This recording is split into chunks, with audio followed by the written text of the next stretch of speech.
Many think his bat and his game make him right now the best player in the game. But Ken Griffey Jr. is one all-star on a team of all-stars, a team that features the best lefty in the game today, as well as a pint-sized but mighty second baseman who teams up with an all-star shortstop. And they play with the best designated hitter in the game. But the world champions are equally comprised of stars. In Cleveland, they were represented by the league's most dangerous streak hitter, a crafty righty professional, the best reliever/closer, a five-tool center fielder, and the former Mariner who said he's not a home run hitter but proceeded to outslug all comers. This weekend will feature a reunion of many of the game's best players, an all-star reunion that is better known as Mariners versus Yankees.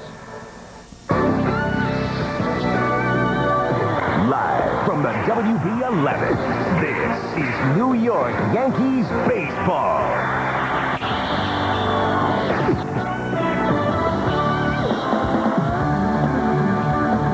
From Yankee Stadium in the Bronx, WB11 Sports proudly presents New York Yankees baseball. Tonight, the Yankees face off against the Seattle Mariners. The starting pitchers for tonight's game are Jamie Moyer for the Mariners. Live from the WB11, this is New York Yankees baseball.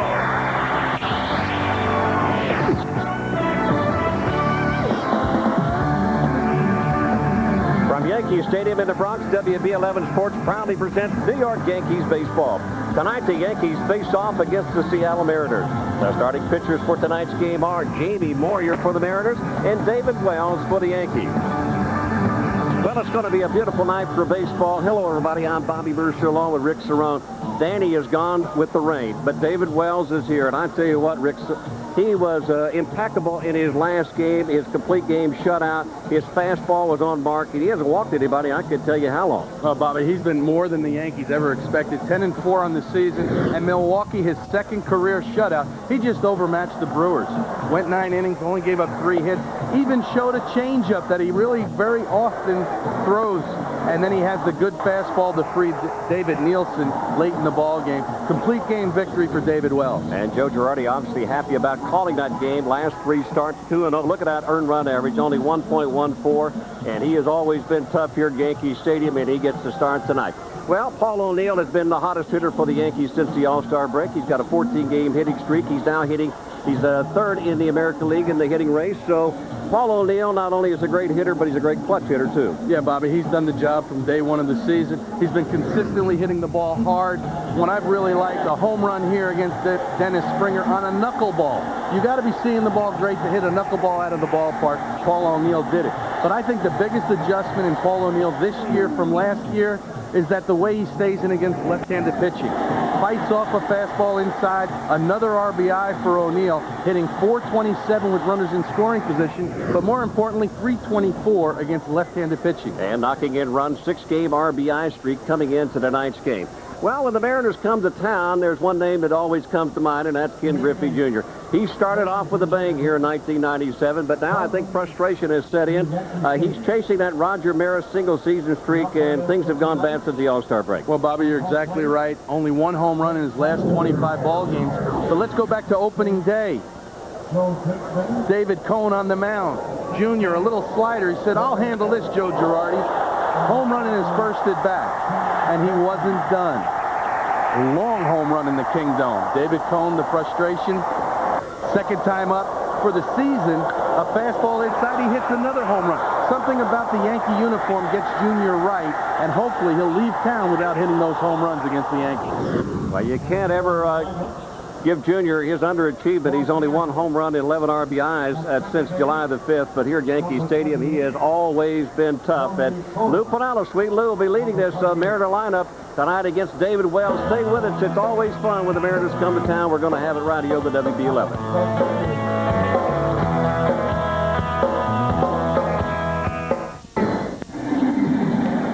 Welcome back to Yankee Stadium here in the Bronx as David Wells has just now come out of the Yankee dugout to begin his warm-up tosses. And it has turned out to be a beautiful evening for baseball.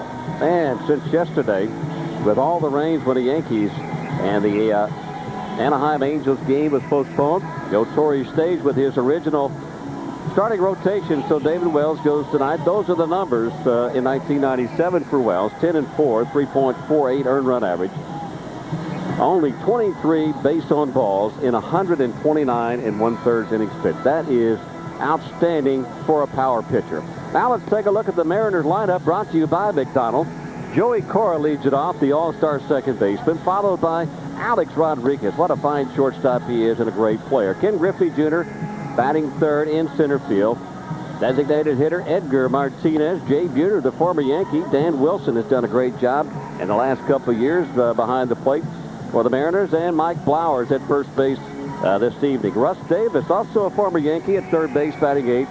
And Jose Cruz Jr., the only rookie in this lineup, but he doesn't look like a rookie. No, it doesn't look like the rookie. And we look at the Yankees in the field. It'll be Curtis and O'Neill in center and right. Hayes, Jeter, Kelly, and Martinez in the infield. Joe Girardi gets the start for David Wells behind the plate. And Scott Pose.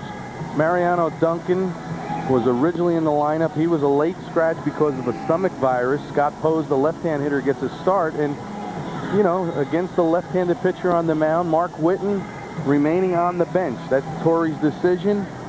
And I guess they're just waiting to see what the verdict is that comes out of Milwaukee. Whiten not in the lineup today. Scott Pose gets the start.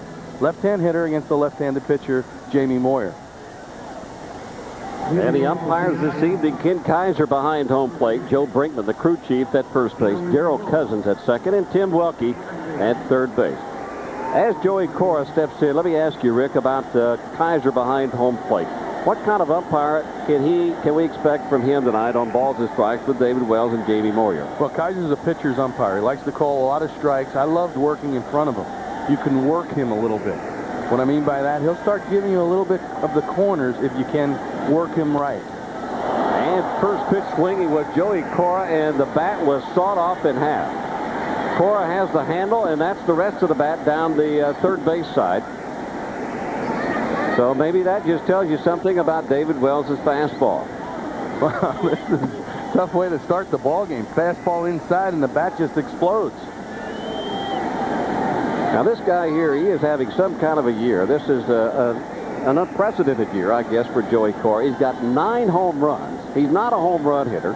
He's got 5 home runs from the left side and 4 home runs from the right side. I don't think he's ever hit one till this year from the right side. Yeah, that's what Piniella said today, the manager, and he said that the hitting .432 versus left-handed pitching, Joey Cora surprised even Lou Piniella.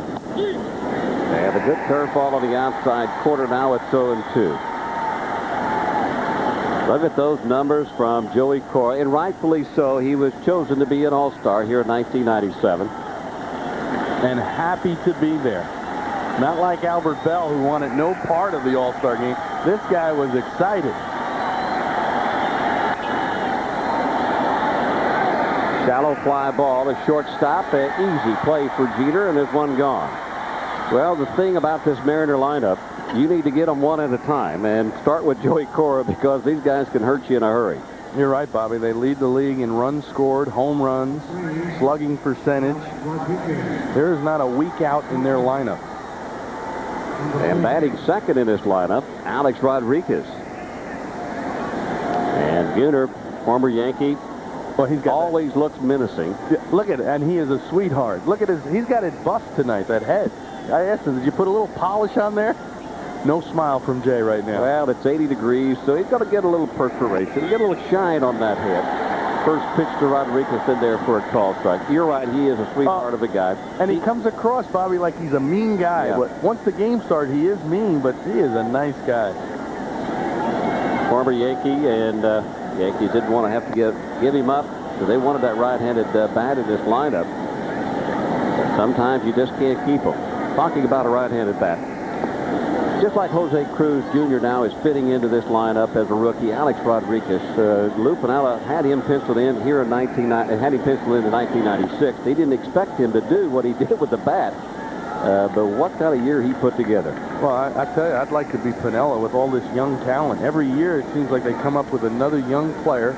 Rodriguez last year, and this season it's been Jose Cruz.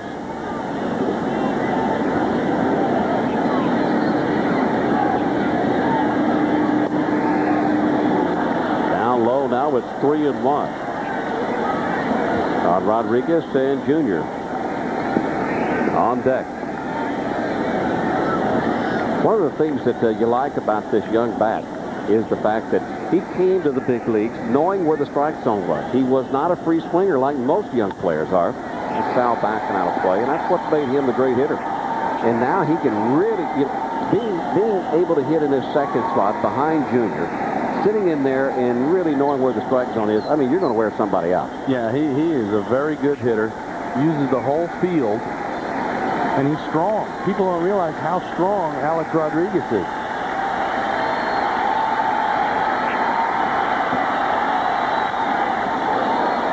Foul back and out of play once again. So the 3-2 pitch with one out here in the top of the first. There's Jose Cruz and Russell Davis. The year Russell Davis is having. Yankees, another player they didn't want to give up. He's coming into his own. See Boggs and Chambliss going over. I don't think they're talking about hitting against David Wells, so he doesn't have to tonight. Out on top of a high fastball and lifts it into left field for a base hit. Rodriguez will round first. He'll fly for second. The throw is off target. And Rodriguez in with a one-out double here at the top of the first. Very aggressive play by Alex Rodriguez. That's a single all the way. Pose took a long time getting to the ball. You look at the strength in the swing. Boy, short swing right to the ball. Pose kind of went around to field that ground ball. Rodriguez, a great read, hustled all the way, made it easily in the second base. And that's the reason Rodriguez was second in the most valuable player voting in 1996. Took advantage, as you mentioned, of Pose taking a little bit longer getting to that ball in left field. Good speed now down at second, and that'll bring up Junior. Junior, a .302 lifetime hitter against David Wells. And the breaking ball in there for a called strike. I think most of the time, great hitters like Martinez and Griffey and Rodriguez, that if you can throw them something other than a fastball on the first pitch over for a called strike, you're going to get strike one on them very quick. Yeah, they're looking for dead red. And that's Martinez on deck. Now the other thinking comes in, Bobby, if you fall behind with that first pitch breaking ball, now they really sit on the fastball, and that's when they can do their most damage.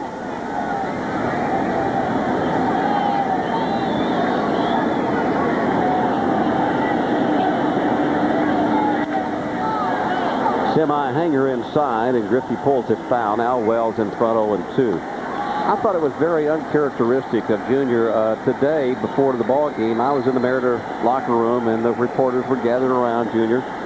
He seemed to be very testing. He was short with his comments, and it just wasn't the Ken Griffey Jr. that I've known for so many years. That kidding smile has left him, and he seems to be taking everything so seriously now.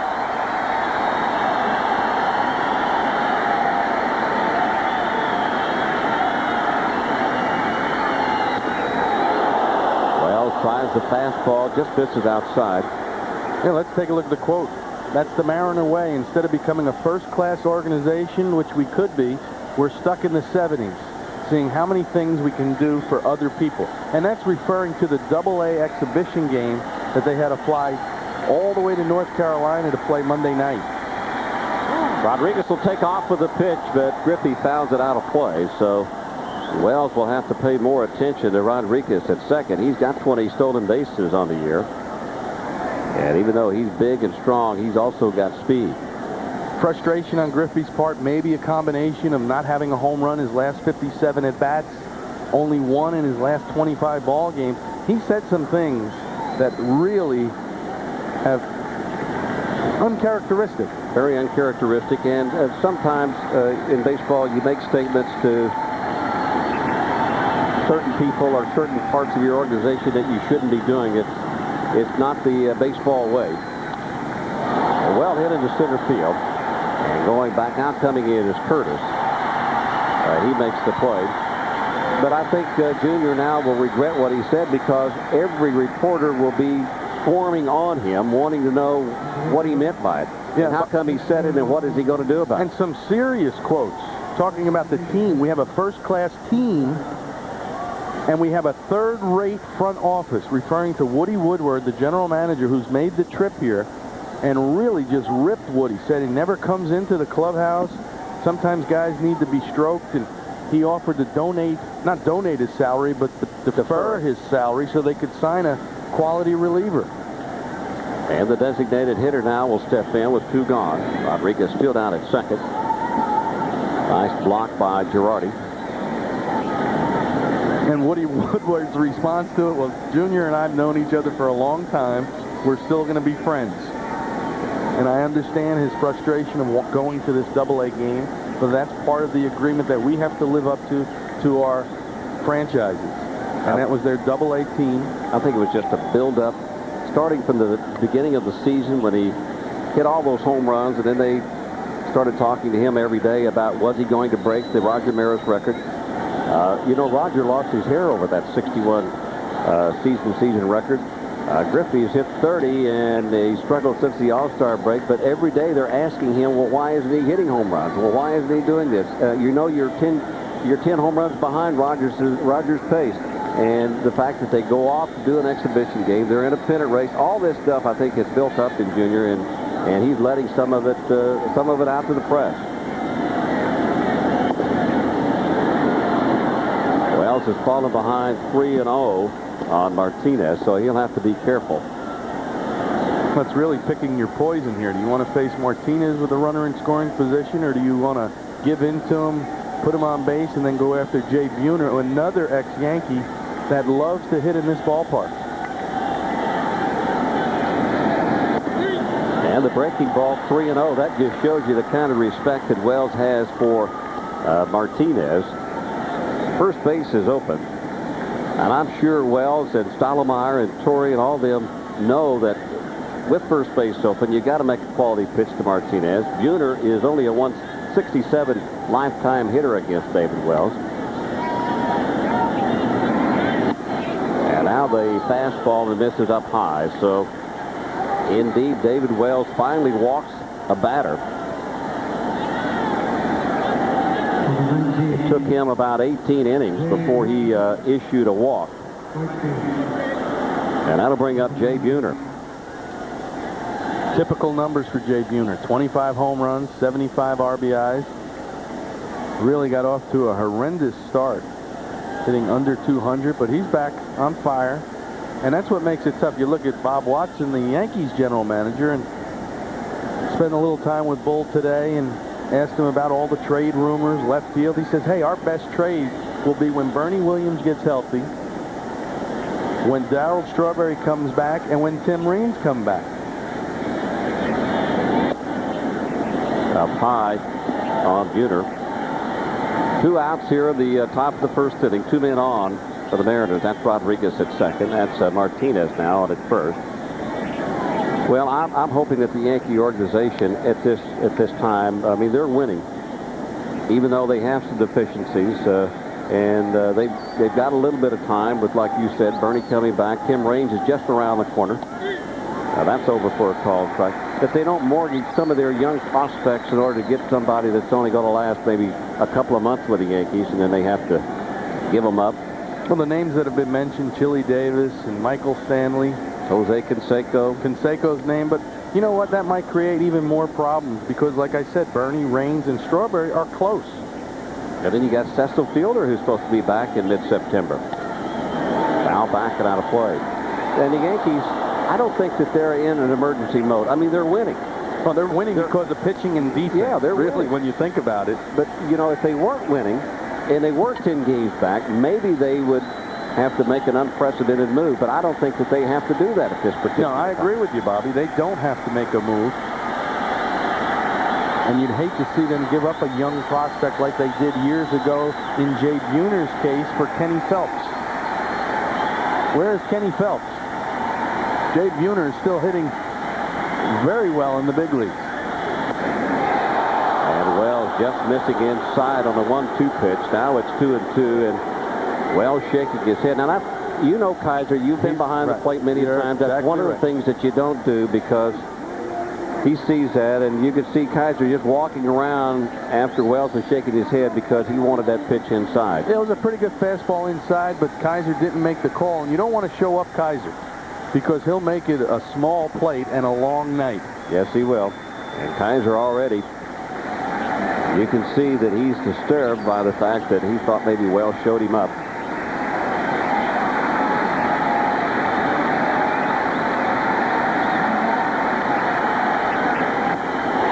Swing and a miss, strike 3. So Wells' domination against Jay Buhner continues with a couple of men on here at the top of the first inning. Good curveball as he strikes him out. We go to the bottom of the first. No score. You remember the unrelenting disabled list? Down 6 in Game 4. Maybe you began to question if they had anything left, but watched in awe as they ran on legs that screamed for mercy. For surgery, dropping the first 2. Funny how obstacles disappear when seen through the eyes of fans who believe. The world learned that adversity is nothing compared to the power of pride. It's why we are who we are. We're your world champions. New York Yankees baseball is sponsored by Toyota. At your local Toyota dealer, Toyota, I love what you do for me. And by Nobody Beats the Wiz for total home entertainment. Nobody beats the Wiz, we know. And by the new Dodge. It's about change. And by the owners, managers, and crew who proudly call the McDonald's in your neighborhood My McDonald's. And by Volkswagen. On the road of life, there are passengers and there are drivers. And there is a 3-game series that is started right now here in the Bronx. Yankees and the Mariners. No score in the top of the first. Yankees now coming to bat here in the bottom of the first, led off by Jeter. First 3 for the Yankees: Jeter, Kelly, and O'Neill against Jamie Moyer. Moyer also with a good record, 10-3. Pretty high earned run average. And as well as like David Wells, he doesn't walk many batters. He's always around the plate, but he's a little bit different than Wells. He changes speeds just like that right there. Hits the corners, always trying to keep the hitter off balance. Yeah, he's a crafty lefty. What I mean by that, he's not going to throw the fastball in the middle of the plate. He's going to try to sink it away from Jeter, change his speeds, show him a fastball inside. Hit hard, but right to Davis at third. And there's one gone. Let's take a look at the rest of the lineup brought to you by McDonald's for the Yankees. Kelly will come to bat now, followed by O'Neill, the hottest hitter in this Yankee lineup. Martinez will follow. Hayes, Boggs, Curtis, Girardi, and Pose. Look at the Mariners in the field. Cruz, Griffey in the outfield. Davis, Rodriguez, Cora, and Blowers in the infield. Dan Wilson behind the plate, and in right field, Jay Buhner. Only 1 error in his last 229 ball games. Hit hard and off the glove of Moyer. Kelly on the run, and Moyer will not throw him out. So an infield single for Pat Kelly, and he continues to hit the ball hard. Well, 10-game hitting streak for Pat Kelly. That's a career high now. Little change up, down and away, and he took it right back up the middle. Moyer got a glove on it, but it rolled far enough away for Kelly with that good speed to beat it out. Well, he's just starting to, you can see it. Just the way he's up at the plate, he's confident, feeling pretty good about himself. And he has stolen 7 bases and hasn't been caught 1 time yet, so he's perfect in that category. And this brings up Paul O'Neill. O'Neill batting .340. That's 3rd in the American League. 13 home runs, 73 RBIs. Supporting a 14-game hitting streak coming into this game. Yankees and Mariners, no score with nobody out. Check that one out here in the bottom of the first. Bobby Mercer along with Rick Cerone. Thank you for watching baseball here on the WB11. And that's outside for Moyer.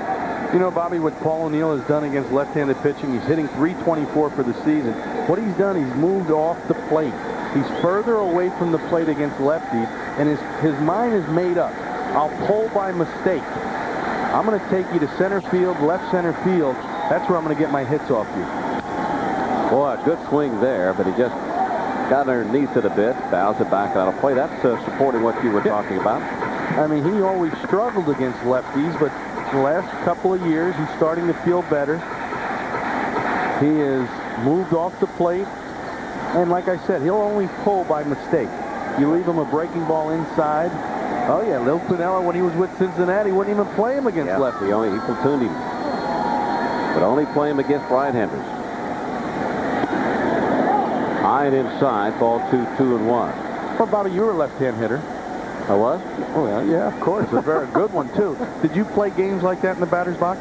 Absolutely. Right-hand hitters, right-hand pitchers, did you get on top of the dish and look to pull more? It just depended on basically what needed to be done at that particular time and how I felt against that particular pitcher. You know, whether I could get around on the fastball or I couldn't get around on the fastball, or if I was just looking for one pitch that I knew that I could hit, and if he threw anything else, I was the dead duck. Most of the time, that's the way it turned out. Well, to me, O'Neill's off the plate for a reason. He doesn't want to pull off against the lefty. So he's forcing himself to go towards the pitcher with his stride. That's on the outside corner for a called strike. A lot of hitters have different ways of doing certain things, like what you said to Paul O'Neill. And we'll take a look at this step as he tries to look for the ball out of way and step into it. Now, I always, to get me to do that, I would open my shoulders way up, which would force me to close my shoulders up. So I would do it just the opposite way. You do it with your top half. Paul O'Neill's done it with his lower half. Just missing outside. Now it's 3-2, 1 out. So Kelly will probably be off of this pitch. And Martinez on deck. And Moyer, a typical lefty in the American League that has that good changeup. Left-hand batters hitting 100 points higher against Jamie Moyer. I think it takes away a little bit of that effectiveness of the changeup against left-handed batters. Kelly almost took off. He was leaning that way, and Moyer saw it. Well, with Jamie Moyer pitching tonight, that's Nardi Contreras. That's the pitching coach for the Mariners, looking on. When Moyer's on the mound, Digger Phelps is always somewhere around watching this game, so I know Digger. Digger is Moyer's father-in-law. Kelly takes off. O'Neill swings and misses, so it's going to be an easy tag by Rodriguez on Kelly. So Digger Phelps will be happy about that. The Mariners are happy about it. We played one here at the stadium, and there's no score.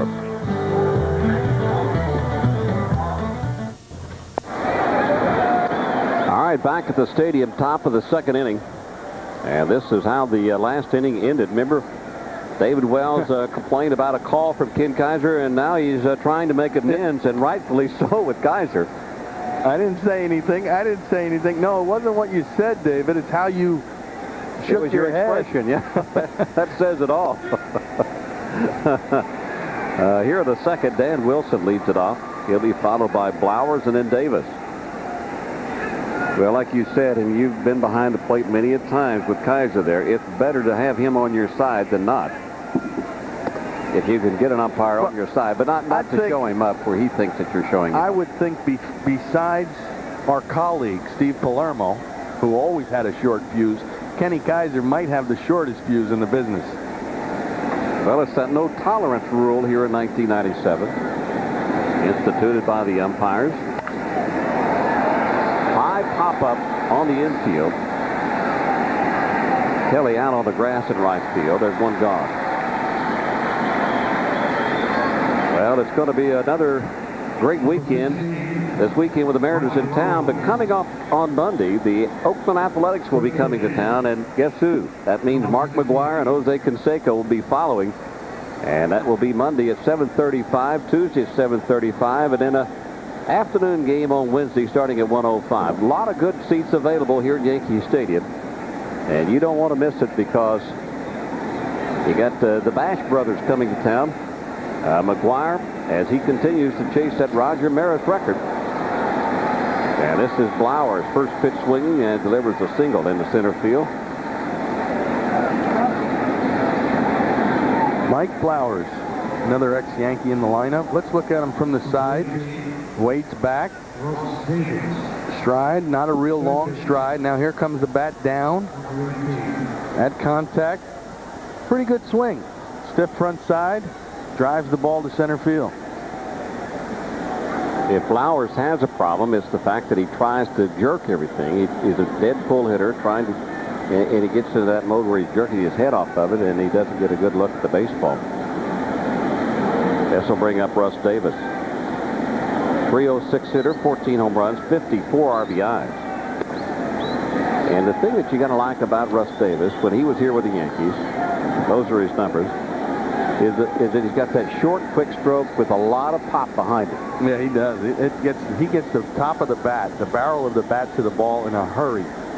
Piniella has worked with him, and Lee Elia, the hitting instructor, has worked with him at getting a little better extension, and it's showing with the 14 home runs.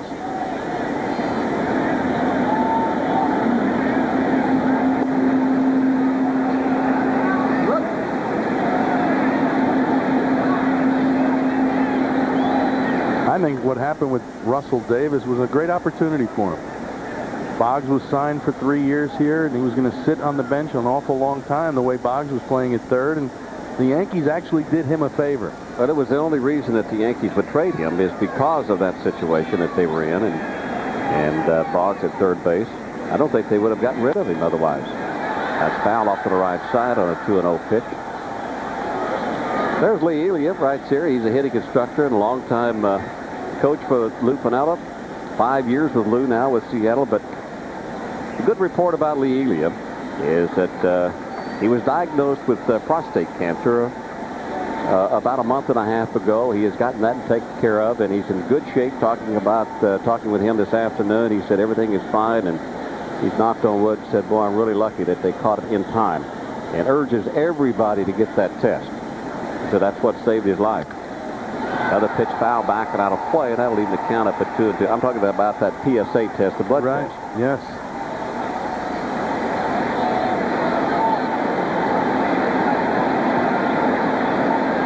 Hideki Irabu will be pitching tomorrow. He was scheduled to pitch tonight against the Mariners in this opening game, but since last night's game was rained out, he's pushed back a day.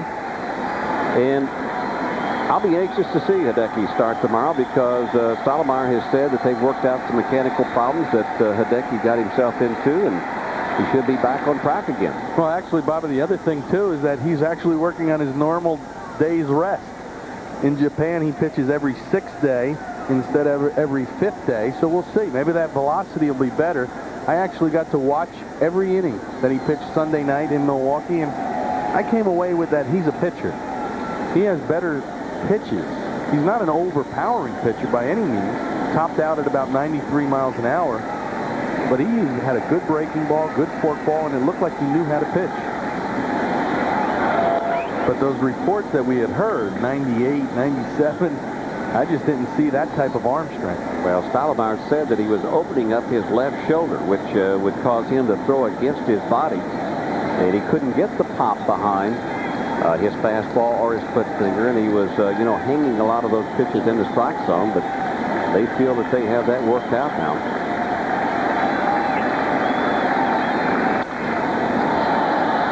Fouled again off to the right side, so Davis hanging tough.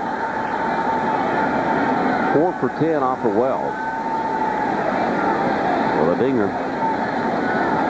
Well, not usual for David Wells to be staying on the mound an awful long time in between pitches, but he is really thinking his way through this lineup the first time around. Normally a very quick worker, throws a lot of strikes, likes things to happen early in the count, but he is taking a lot of time in between pitches. Obviously, this is not a normal offensive lineup. This is a very powerful offensive club. And coming into tonight's game, Seattle second in the league in batting, but first in home runs, first in runs scored. As you take a look at some PP, that's Pacific Power, and all the categories that they lead in the American League, and you can see why David Wells would take a little bit extra time in pitching to these hitters. Must be the water up there. I don't know what. Ball carries better. They've done some outstanding drafting.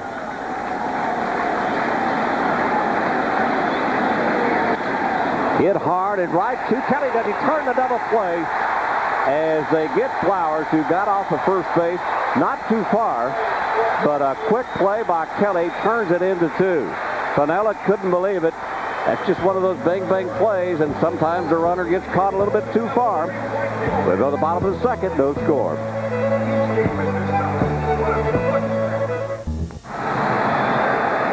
Bottom of the second, no score. Mariners and Yankees. First game of a 3-game series between these two ball clubs. And Tino Martinez leads it off for the Yankees. Breaking ball on the inside corner for a called strike.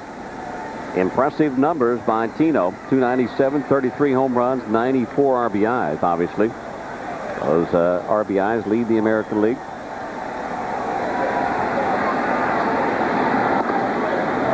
That's outside and low. That'll leave the count up at 1-1.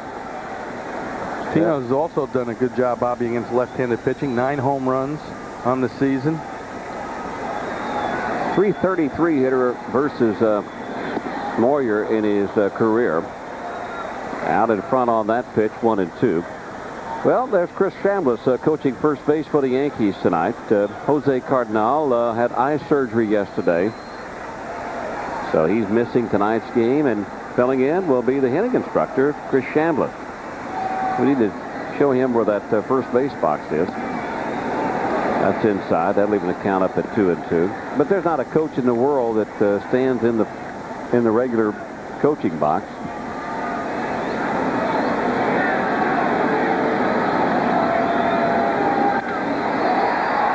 Got out in front a bit. That's Cora there to throw out Martinez. So 1 gone here in the second. Well, we're going to take a look at that line drive, and the play at first base almost looks like he jams his thumb. See how he jams? That's why I hate going in hands first.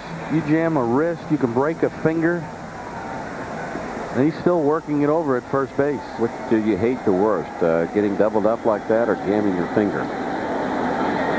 Or jamming your finger and getting doubled off? That's really bad. You look to find a hole to crawl in. Charlie Hayes will bat with 1 out here the second.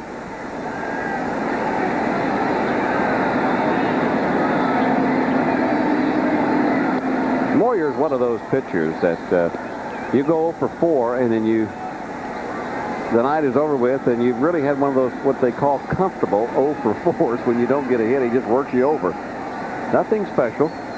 Doesn't throw the ball that hard. Yeah, he's going to try to get you to hit his pitch, and that's usually an off-speed pitch. Little cutting fastball, little change-up away. But really, a guy like this, you just sit up, look for his changeup, hit off his changeup, not his fastball. In the hole at third. Nice stop by Davis. He's got a good arm.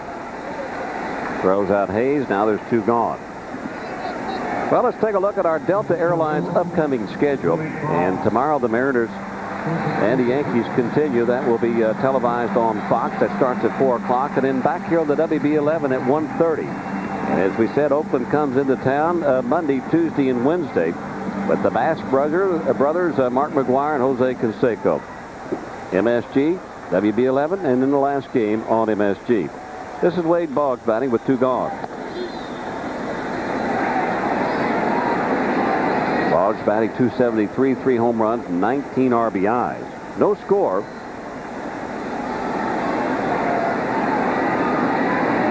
And a pretty good crowd on hand.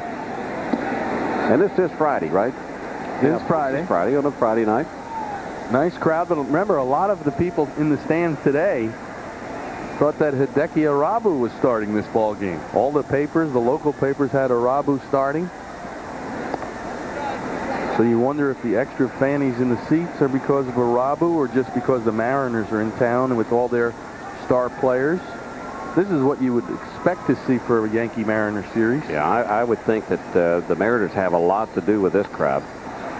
Swung on and popped up into shadow left field. I'm not sure if anybody saw it. Nobody could see it. It's the dusk of the evening. Rodriguez went back. Cruz came in.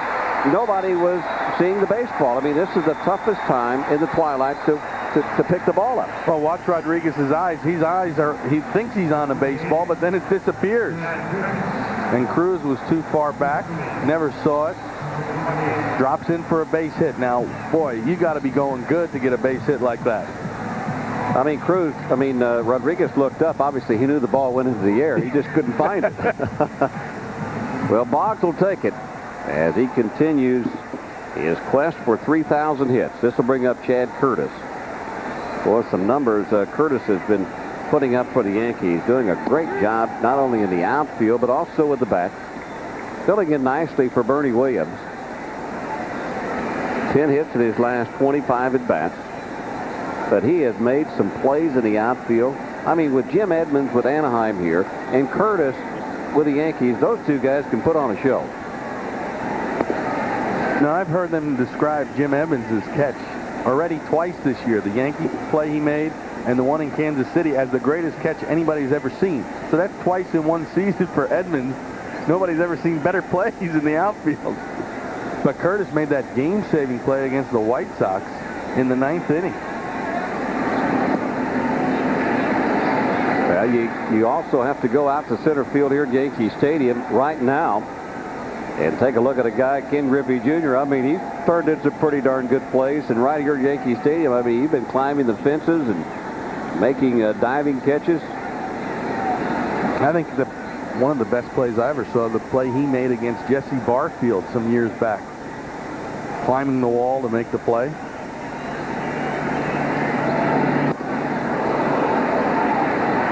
Probably two. I mentioned something, you didn't even take me to task on it. I said you sit on his changeup, hit off of Moyer's changeup, and you let that just slide by. Most people always say hit off the fastball, but in Moyer's case, he can't throw the fastball by you. Look away, sit on the changeup, and try to take him back through the middle. I heard you. I just didn't think it was worthy to comment on it. He should have been setting. He should have been setting on the changeup right there. See? No, in other words, why look foolish off of that changeup? Now, That's how he wants to get you out. I know Charlie Lau, the late great Charlie Lau. He never told you to go up there and set on the changeup, did he? Against a Jamie Moyer, he would tell you to do that. 100%. He would tell you. He'd say, "Listen, Rick, he's going to make you hit a changeup. Stay on it." Well, why didn't you listen to him? I did for 1 year. Like a fastball inside this time on the 2-2 pitch. For a ball. Now that's what he's going to do. He's going to throw a little cut fastball inside for a ball. He's going to make you hit his off-speed pitches that are away from the right-hand hitters. So what you're saying is you look for the ball out of the plate and away and off-speed stuff, and you'll always have the quick enough bat to, if he throws one inside, you'll just react to it. You almost have to give him that inside part because it's going to be a ball. Boggs takes off the glove into center field for a base hit. Boggs around second. He'll go to third. So now the Yankees, with 2 outs here in the second, have runners at first and third. Curtis continues to hit. And that'll bring up Joe Girardi.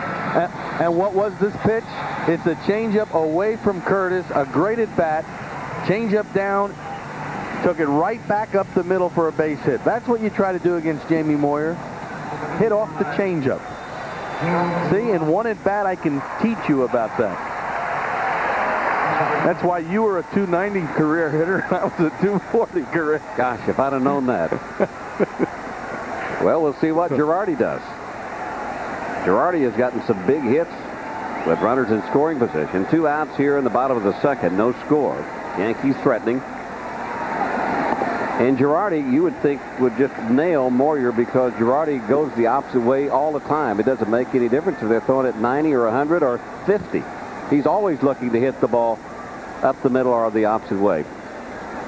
You're right, Bobby. The one thing about Moyer, though, he has that movement down in the strike zone. Girardi, much better high ball, fastball hitter.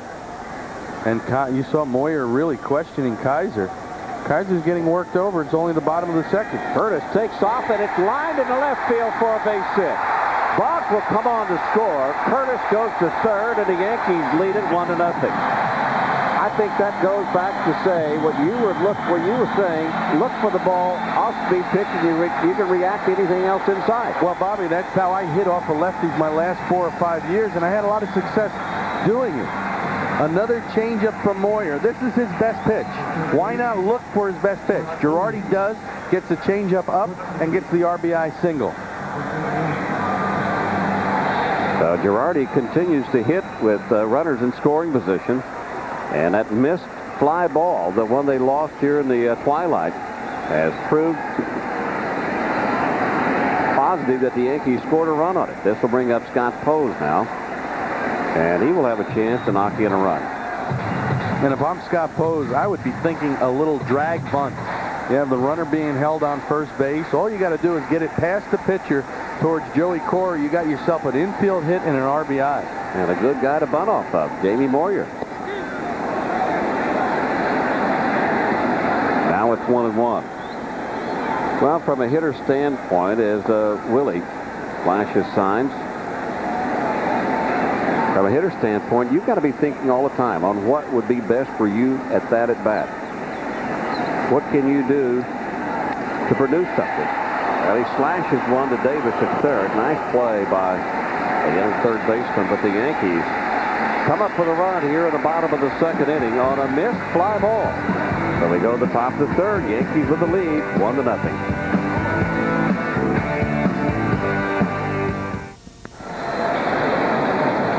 Well, that's Ken Kaiser. When he takes his mask off, that's what he looks like. Oh, he's definitely mellowed, Bobby.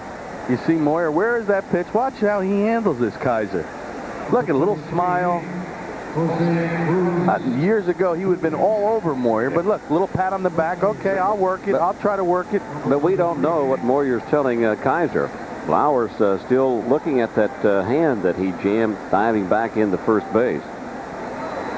And, of course, somebody wants to shake hands with you. Just stick it out and let me shake hands with you. See, look, I mean, now he's going to explain it to everybody. And this is Jose Cruz Jr. And the Mariners. Almost looks like he might have hyperextended his elbow on when he hit that bag. The Mariners always have had good picks in the draft, and they've come up with another one. And this is Jose Cruz Jr., only 23 years old. And Lou really wasn't expecting Cruz to play here in 1997. He wanted to give him one more year, but he is starting to put up some numbers like he belongs. He's the rookie in this lineup. He's, of course, the son of the former big leaguer, Jose Cruz. And Wells has fallen behind 3-0. Cruz, the number one player. Yeah, number one pick for the Mariners in '95 out of the Rice University. And he told me today, because I'm going to be seeing his dad in a couple of weeks, he says, will you tell him to call me? Can he call me once in a while? You know, his dad is first base coach for the Houston Astros. He said, tell him to pick up the phone and call me. Uncharacteristic for David Wells walking the first batter. Not even close to throwing a strike. Hey, sports fans, be part of history when Bill Parcells makes his first appearance as the Jets head coach Saturday, August the 2nd at 8 p.m. at the Meadowlands. Call now, 1-800-627-1046. Tickets are only $30 apiece, and a portion of the proceeds go to help kids. Hurry, this offer ends Thursday. Order your tickets now by calling 1-800-627-1046. Is it me, or are they starting the football season earlier and earlier every year? I think it's you. They have a game this weekend. Well, they usually start in August, don't they? I mean, first part of August. I know it's still July, but I mean, well, they've got a few more days since August. It's just, maybe it's, well, I mean, they're in training camp and they're hitting people. These guys have had they've had about 30 or 40 days off. That's enough for those football players. They only play once a week. So the leadoff batter is on.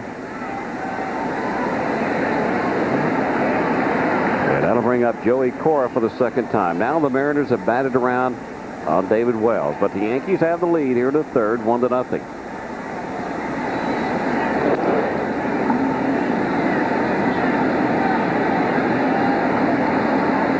Well, it'll be anxious to see what the Mariners decide that they want to do. I know they've got the lead in the American League West, but they have been struggling with their bullpen. They really don't have a qualified closer down there, according to the Mariners. And trading deadline is just around the corner, July the 31st, without having to have waivers on a player. I'm anxious to see if the Mariners will part with one of these young, good players to get that guy that they need in the bullpen. Well, Lou said that they've already turned down a couple of trades for Jose Cruz. They don't want to include him. If they had to, they would. Bobby, you know how that works. And they need a closer. And the names that are being mentioned, Roberto Hernandez from the White Sox, Mike Timlin from the Blue Jays, Ricky Bottalico from the Philadelphia Phillies. I don't know what is happening here, but Hey, that's here, Woody Woodward. Right here. Right there's Woody Woodward, the GM. He's on this trip. They're on a long road trip. So Woody's trying to pull that trigger. They need a closer. Norm Charlton has not done the job this year. Bobby Ayala has struggled. And they're on the phone constantly. But no, you know what? Teams aren't, because of the wild card race, their teams are not going to pull triggers on trades until the last minute. That wild card race messes up trades. Well, they've got other things that they got to worry about too, because the expansion draft that's coming up at the end of 1997. But now is the time. Bobby, look at that little stance. See how his weight is all the way back now on this backside? Piniella said that's the little reason why he's hitting much better. He's hitting .333 for the season, but right-handed, .432. And he hits that one hard, but foul. And I bring that up for you, Bobby, because you know how Lou always worked with hitters. And when we were teammates together, Lou would always talk hitting. And he always talked about your legs, how important. I got to sit on my back leg. Remember in the showers, he would be still working on his batting stance. I got no leg drive. My legs are just, they won't do it anymore. But you see what he's done with Cora. He's got him to use that backside, way back, and drive through the ball. George used to tell him, if you lose some weight, you can get back there. 2-2 count to Cora, nobody out here in the third. And he smashes this one down the right field line. This is fair. Cruz around second. He'll go to third. Quickly up with it is O'Neill. So now the Mariners with 2 men on, nobody out, in the heart of this lineup coming up against David Wells. Something has happened to David Wells. He has lost the strike zone. See where the pitch is. Fastball out over the plate. Cora goes with it. But I mentioned it earlier, Bobby, how much time he's taking in between. Look at that stance now. Let's watch him as he makes contact. Very short stride. Boy, takes that fastball the other way. Look at the weight. That is almost like Jeff Bagwell. If you closed your eyes, Jeff Bagwell is the only hitter in baseball where he has no stride whatsoever. Well, Cora has done it again, and he has set it up for Alex Rodriguez, who also doubled down the left field line back in the first. But something has happened to David Wells. Couldn't throw a strike to Jose Cruz, and that's inside and low on Rodriguez. He doesn't seem to be in sync for some reason or another. He's struggling.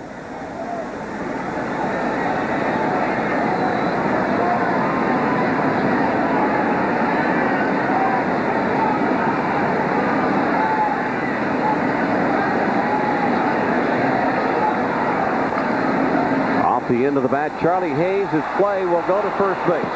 He thought about coming home, but he couldn't get the ball out of the glove in time. So Cruz will come on to score, and that'll tie the game up at 1. Cora will move to third. See, Hayes had to go a long way. He thought about going to home, but Jose Cruz got a great jump off of third base. Very, very difficult play for Charlie Hayes, and just gets the fast Alex Rodriguez at first base. And see, a nice job by Cora, too. In the background, you can see he took, as soon as Charlie left his position, Cora advanced to third base. Boy, a nice jump off of third base by Jose Cruz. And that produces a Mariner run to tie it up, and this will bring up Junior. He flied out to center field his first time up.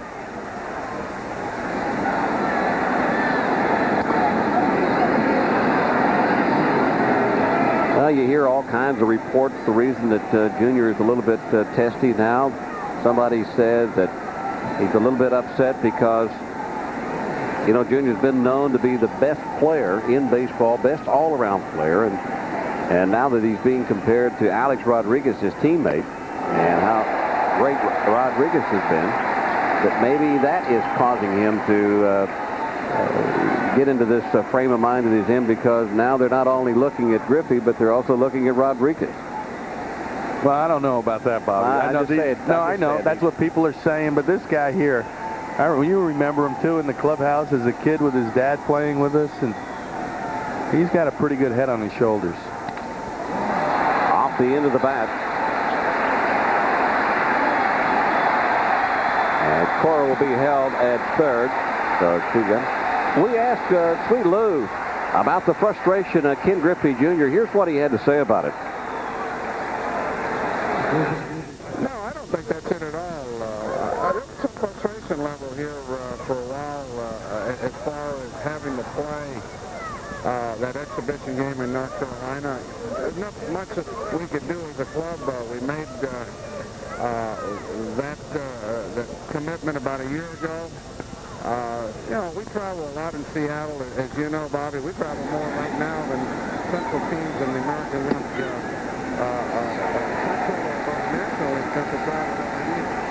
And I think that that's probably what caused some of the comments. But Junior's a great kid, and let's hope it's all forgotten and we can go on from there and play good baseball. And that's what a manager has to do anyway. If there's some controversy on his ball club, he's got to nip it in the butt immediately. This is Martinez. Valley gets back and out of play. It's an 0-2 count to him. But when there is a controversy on a ball club, especially with a guy like Ken Griffey Jr., the first thing the manager's got to do is got to try to nip that thing in the bud as quickly as possible. Yeah, and he didn't want to get in the middle of it, though. No, he doesn't want to get in the middle of it. And I guess yesterday in Cleveland, Jr. and Woody Woodward, the GM, got down and talked a little bit in the dugout and aired some things out. But I think it's more frustration. I agree. If you look at Woody Woodward, former GM of the New York Yankees. Nice stop by Girardi on that 52-footer. Well, of course, Woodward knows what Griffey means to that franchise. You get caught in between when you're a front office guy. You got to protect the money. You got to try to make the trades. You understand where your ball club is. Woody's been in this game. He's played the game. He knows what the Mariners need. It's being able to really pull it off and make a business decision. That's the tough part. Off the end of the bat in center field. So Martinez with a 2-out base hit, and the Mariners take a 2-1 lead as Cora comes on to score.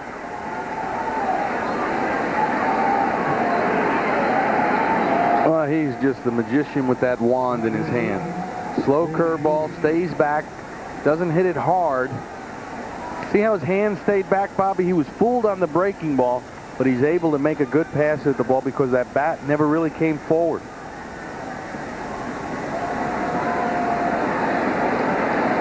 $73 RBIs now for Martinez.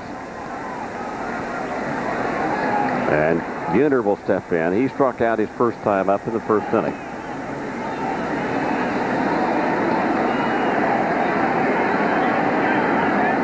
And when you don't have your good stuff, that's what happens when you're pitching against the Mariners. And something has happened to David Wells here in the third inning. He is not the pitcher that he was in the first and second. He really started struggling with the strike zone with Jose Cruz. And now he has fallen behind 2-0 on Buhner. Almost looks like he's trying to make the perfect pitch early in the count. You know, David Wells, what everybody likes about him is his aggressiveness and how he goes right after hitters. He's falling behind the hitters. He actually had a leadoff walk. Only the second batter he's walked leading off an inning the entire season.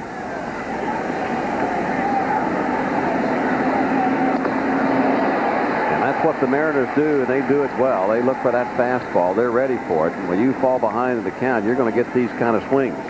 Well, that's what we expect to see, the high fastball from David Wells, and then the curveball right off the same plane. Very difficult for a hitter to adjust to it.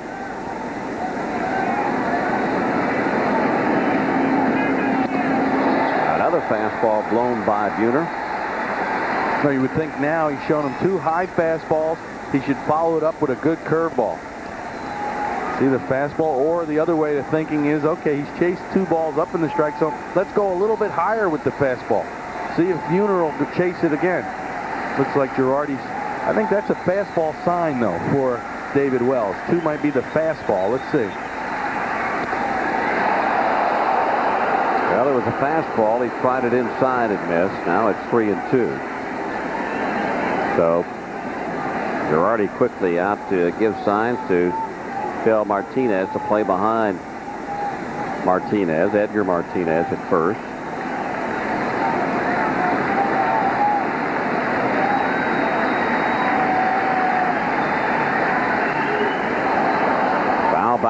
play on a fastball up in that zone again. On deck is Dan Wilson. Well, the crowd is really into this game. I mean, from the very beginning and the first pitch, a lot of noise, a lot of action. They like to see the strikeouts here at Yankee Stadium. Nice crowd on hand. Still think this stadium should be full. Popped him up into left field. Pose with a beat on it. And he puts it away. But well struggled here to third. Mariners came up with 2 runs on 2 base hits. So we go to the bottom of the third. 2-1 Mariners.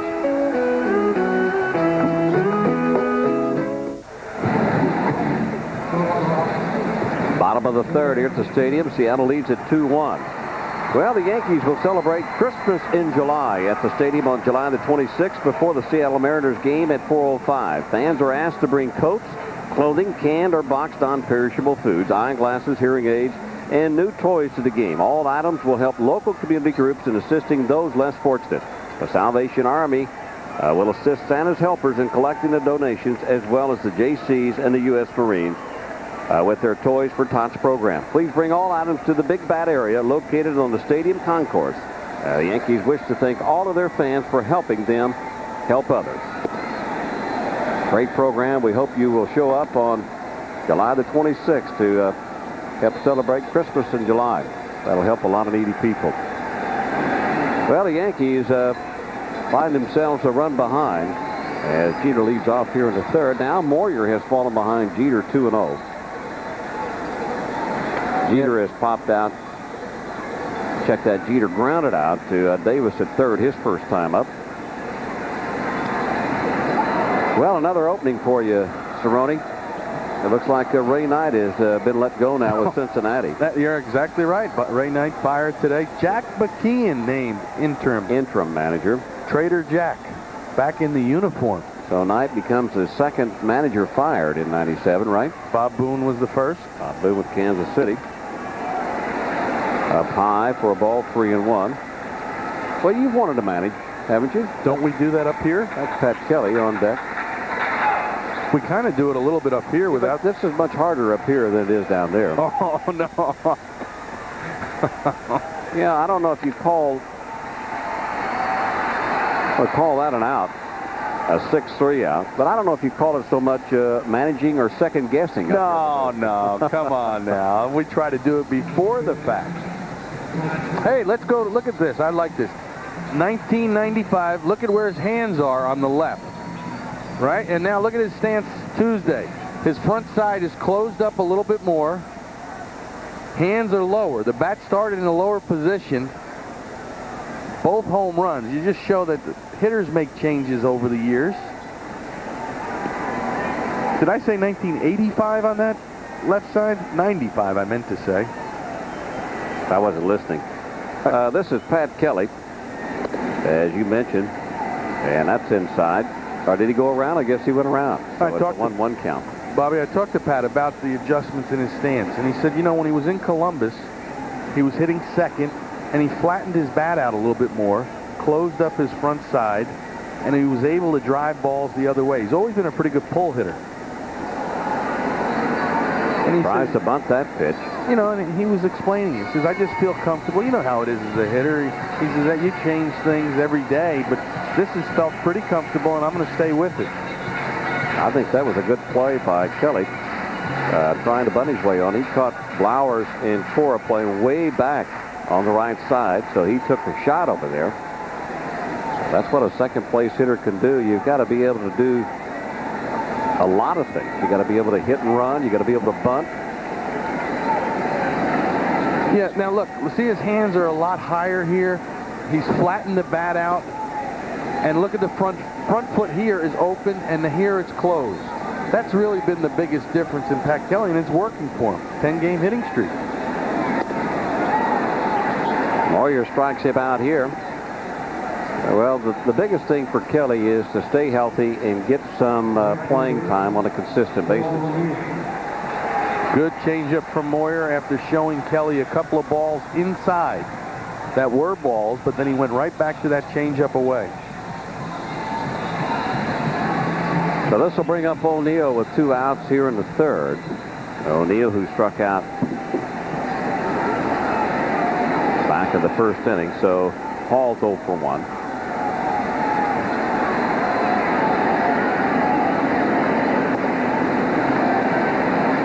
And one of the reasons O'Neill is so successful, 39 hits to left field, 36 to center field, 38 to right field. I mean, you talk about how you're going to defend this guy. He hits the ball all over the place.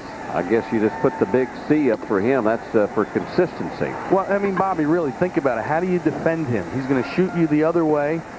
You look at a who's hot list. Matt Stairs finally getting an opportunity.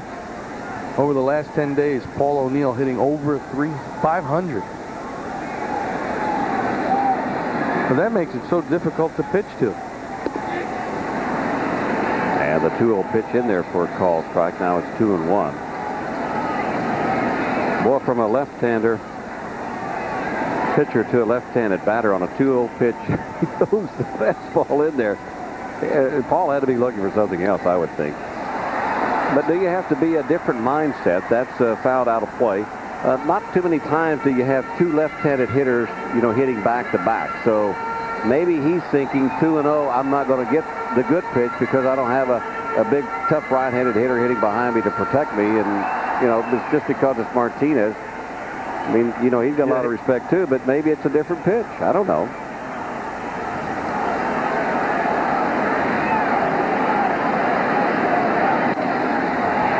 He golfed that one down to Blowers at first base, throws it over to Moyer. So easy inning for Jamie Moyer and the Seattle Mariners.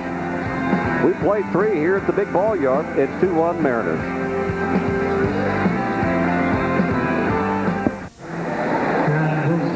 Back at the stadium, top of the 4th inning, Dan Wilson will lead it off. He'll be followed by Blowers and then Davis.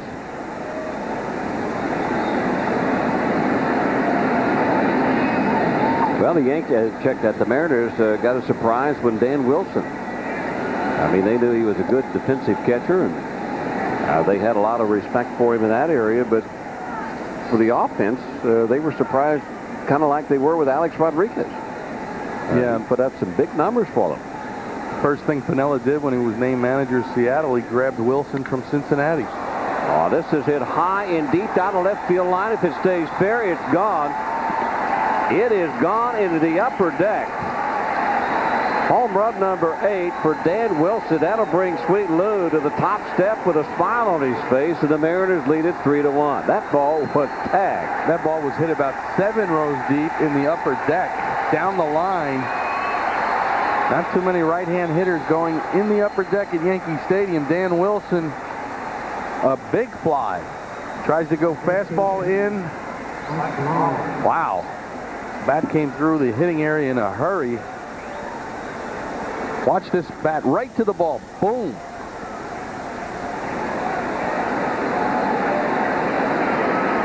Well, he knows how to toss the bat when he hits it out of the ballpark. That ball's hit hard off the glove of Jeter at short, so that'll be an infield hit. That's Mike Blowers. So the first 2 men up, hitting the ball hard off of David Wells. A little in-between hop for Jeter. Ball hit hard. He tries to pick it. It just hits off his glove and goes into left field for a base hit. Mariners are not missing many fastballs. They're putting the big part of the bat on the ball tonight against David Wells. And it doesn't appear that David Wells, like in his last start against Milwaukee, he doesn't have the same fastball. He doesn't have the pop on that fastball that he had in Milwaukee tonight. Also a little different lineup he's facing tonight. Do you suppose that causes a pitcher to worry about what he's throwing over? I mean, does he change his approach to pitching? I mean, I know the Brewer ball club, obviously different than this ball club offensively, but do you change your game plan? I wouldn't think you'd change your game plan, though, would you? Not coming off a shutout. You want to just go the same way, and what happens, it seems like he's falling behind the hitters. Fouled left side. Almost trying to make too many good pitches early in the count. I think that may be the key right there. Trying to make too many perfect pitches on an offensive ball club such as this, and the next thing you know, you're behind 2-0, 2-1, 3-1. This is the type of club that'll kill you when you get behind.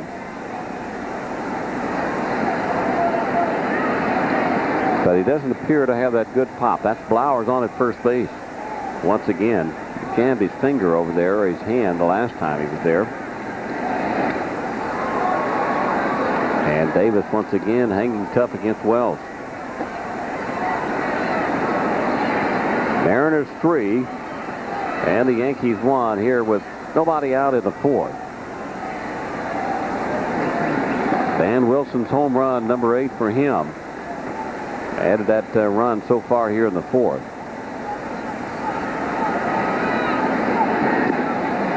Swing and a miss, strike 3 on Davis, so one gone.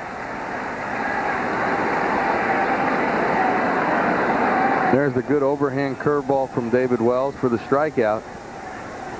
Showed Russell Davis a couple fastballs up in the strike zone, and then that curveball off the same plane, same eye level for a hitter is a tough pitch to handle.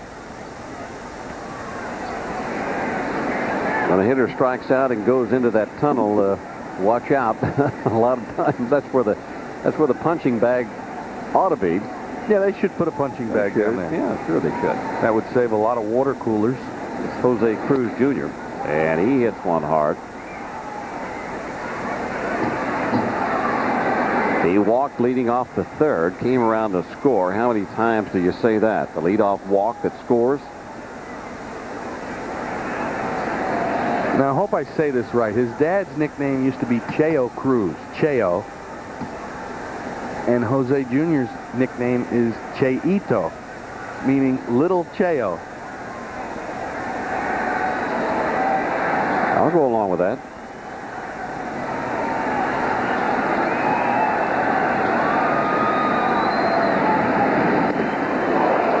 Does him inside. And it's a 1-1 count. We mentioned that as we take a look at our Toyota box score, 6 hits now for the Mariners, and Blowers, who is 2 for 2, and of course Wilson with the home run.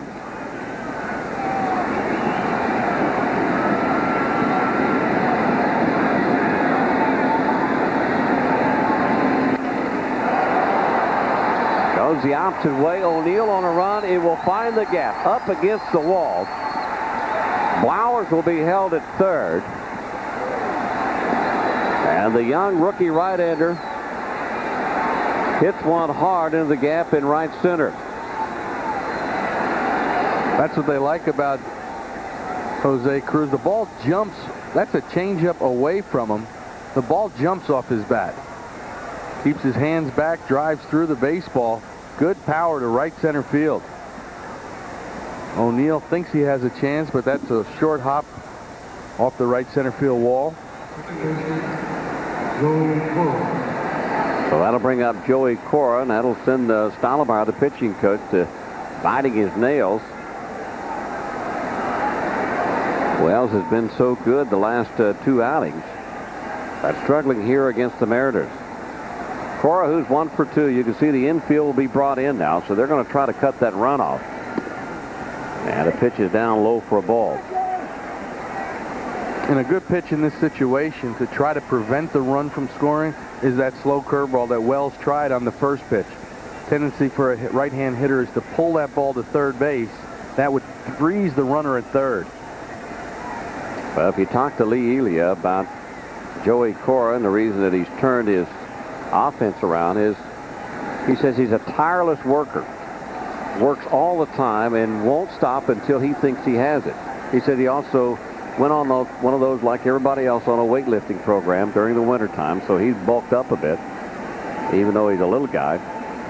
But he's got 9 home runs. 6 of them on the road. And the Kingdome is a pretty good home run ballpark.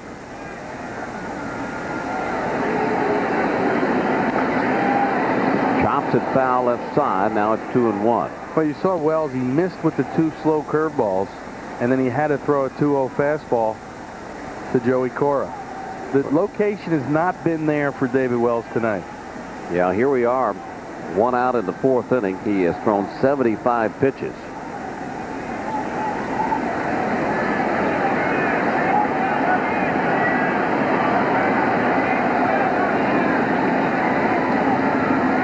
See Girardi with the runner on second, going through a series of signs. And the breaking ball again missing outside and high. Now it's 3-1. Now, if you're Cora, you're just going to sit on the fastball. If you look at the activity in the Yankee bullpen, Ramiro Mendoza getting loose. 3-1 fastball now for Cora. Alex Rodriguez on deck. That'll help Cora bring his average up, even though first base is open. And the breaking ball on 3-1 to Joey Cora. Another walk from David Wells, and the bases are loaded. But I say that because you would think that David Wells would try to go after Cora instead of having to face Rodriguez with the bases loaded. I figure you can get Cora out better than you can Rodriguez. Well, that's how far Joey Cora has come. Yeah, I guess Used to be just throw it up there and let him hit it, and now pitching around Joey Cora to get it to Alex Rodriguez.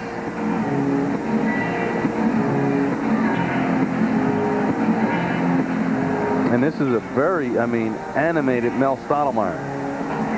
Well, this is the game right here. I mean, there's 1 out, bases loaded, and the heart of this lineup coming up. Yeah, but that was, Mel usually very cool, calm on the mound. He was dead serious, and he had specific instructions for David Wells. And do it right now. That's one thing that I read. Do it right now. I don't know what it was. Be more aggressive with his fastball. But you got a guy, Alex Rodriguez, who can hurt you in a hurry. Bases are loaded with Mariners. And Rodriguez, who is second in the voting for the most valuable player in 1996. Fouls the first pitch back and out of play. Bobby, I got one for you. The Mariners with the bases loaded. You look at Alex Rodriguez's career numbers with the bases loaded, 3 grand slams, but the Mariners as a team are hitting .393. Led by Junior, 6 for 7 with the bases loaded. Russell Davis, 8 for 11. Buhner, 455. Imagine hitting almost 400 as a team with the bases loaded. I'm not surprised with this ball club because they're kind of like the Yankees. That's Junior on deck. They're kind of like the Yankees. They don't strike out a whole lot. They usually put the ball in play, and for a team that puts the ball in play, they get the bases loaded a lot because they got some great hitters. They're gonna score those runs. Rodriguez reaching out and fouling that pitch out of play. So now it's 0-2 in favor of David Wells. You know, Joe Torre during the All-Star game came back to Yankee Stadium. He said, I thought Alex Rodriguez was kind of a small, skinny kid. He said, when I saw him in the locker room, he said, this kid is huge. Oh, he's a big kid. Big and strong. So they didn't make him like that when I was playing. Well, you see what Rodriguez just did? He just took 2 steps up towards the front of the box to hit against Wells. And the fastball now, he takes 2 steps, and for what reason? Well, he was probably saying, okay, but Girardi, he did it too early. He was probably thinking maybe Wells is going to give me that good curveball.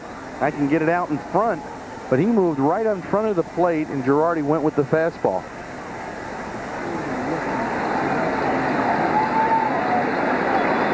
Now Girardi wants him to go over the sign. There with a man down at second, they give multiple signs. And there's the breaking ball. Hit up the middle and off the glove of Kelly. 1 run will come on to score. Another run will come on to score.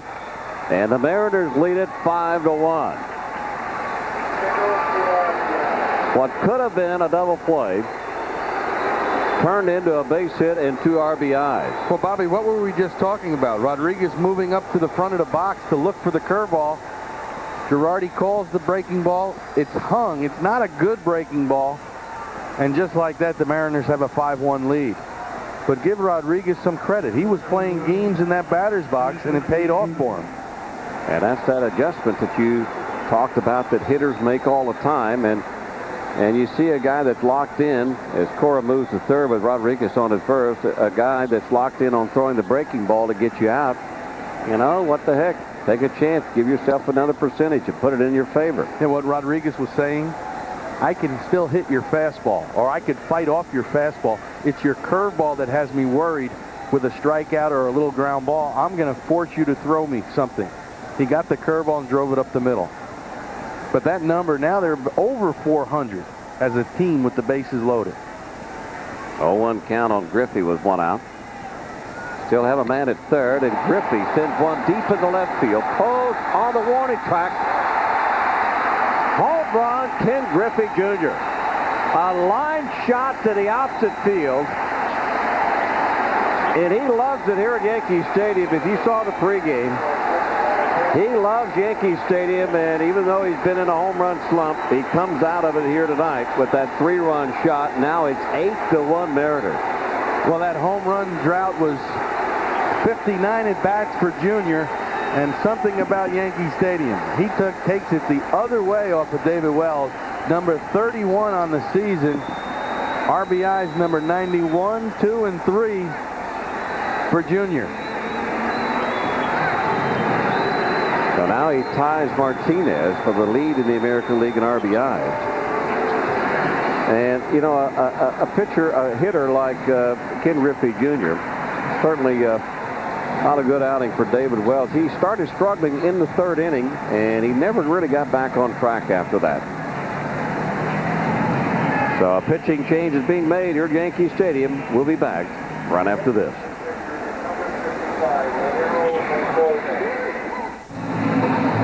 We're in the top of the fourth inning, and the Mariners have blown it out here in the stadium. Let's take another look at this Griffey home run. Boy, fastball up and away, didn't try to pull it. Post thought he had a play on it. Just looked like it skipped off the top of the wall.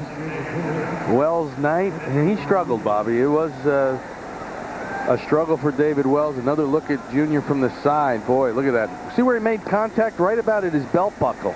That's how strong Junior is.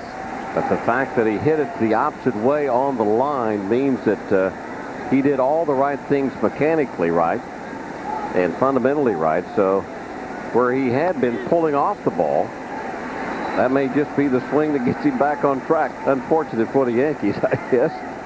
And this is Ramiro Mendoza coming in with one out here in the fourth inning. 8-1 Mariners. Edgar Martinez, and a foul ball left side. Well, let's go back. Watch this replay. Watch where he makes contact with this ball. It's going to be right around the belt buckle. Right at contact. We're going to look right there. Look at this. This, Bobby, that is unbelievable. You talk about doing everything right. He did. They appeal down to first to see if Martinez went around too far. Yes, he did, says Brinkman. So a strikeout for Mendoza and 2 gone. You make the call. Good curveball. Martinez looked like he offered at it. Oh, that is just some kind of power from Junior. Makes contact right at his belt buckle. Boy, look at that. Barrel stayed above the baseball, drove it deep to left field. And Junior will step in. The Mariners have now batted around here in the fourth. And Junior is 0 for 2 with a strikeout and a flyout. Well, just that's what this Mariner ball club can do to you offensively, because you make one bad pitch, if you struggle a little bit, man, they can put you behind in a hurry and behind by a lot of runs. Nice 2 hopper to Jeter at short. Mariners are finally gone here in the fourth inning. But Woody Woodward looking on and hoping that Ken Griffey is happier, and obviously hoping that he's got his home run swing back, and he might have. 8-1 Mariners.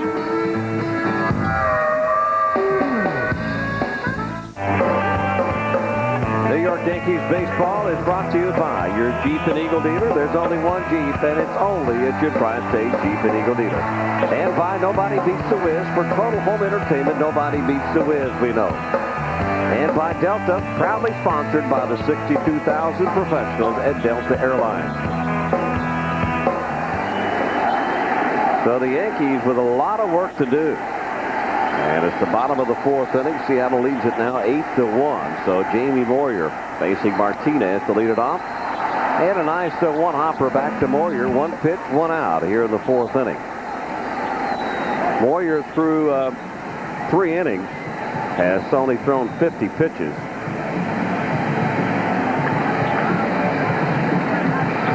22 balls and 28 strikes. And he's got a 7-run lead to work with.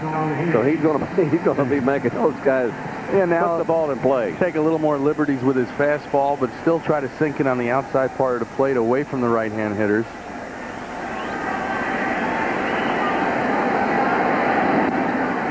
Charlie Hayes way out in front. Maybe the Yankees should start making some adjustments like Rodriguez did. Move up in front of the plate. That's Kenny Rogers now warming up for the Yankees. Well, we saw the Yankees in the second inning hit off the changeup. Very effective, 3 singles in a row. Got in on his hands, so he pops it up into center field. Now there's 2 gone here in the fourth.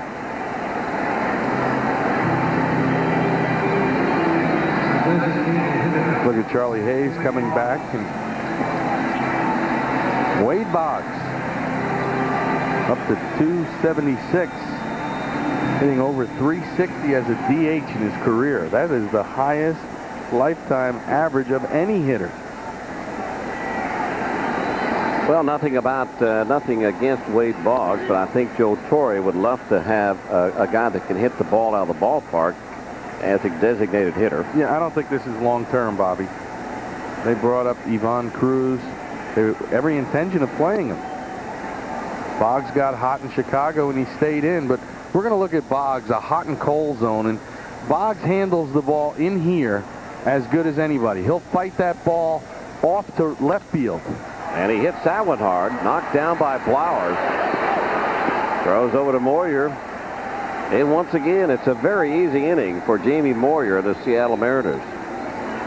So we go to the top of the fifth. And the Mariners have a commanding lead, 8-1.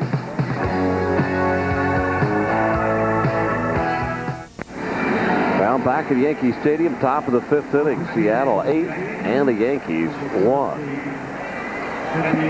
Well, a good weekend of baseball this weekend as we continue this series. But how about next weekend when the Twins invade Yankee Stadium, starting on Friday at 7:30, 7:35 that is, Saturday at 4:05, and then Sunday at 1:35. A lot of good tickets still available for Paul Molitor, Kelly and his crew coming in here to Yankee Stadium. We hope you'll plan to be with us. Well, we've got a new pitcher coming in, Rick. It'd be Kenny Rogers, who hasn't had a whole lot of work here in the last 2 weeks or so. And we got Woody Woodward on the left. That's the general managers. And our guys in the truck are saying, Bill Webb and Leon Schweier saying, maybe they're looking for a closer. Maybe it could be Kenny Rogers. I don't think so. Wishful thinking, but I don't think so. Well, I asked Piniella about that, Bobby. If he had his choice, would he take a starting pitcher right now or a closer? And Lou said, I would like a closer.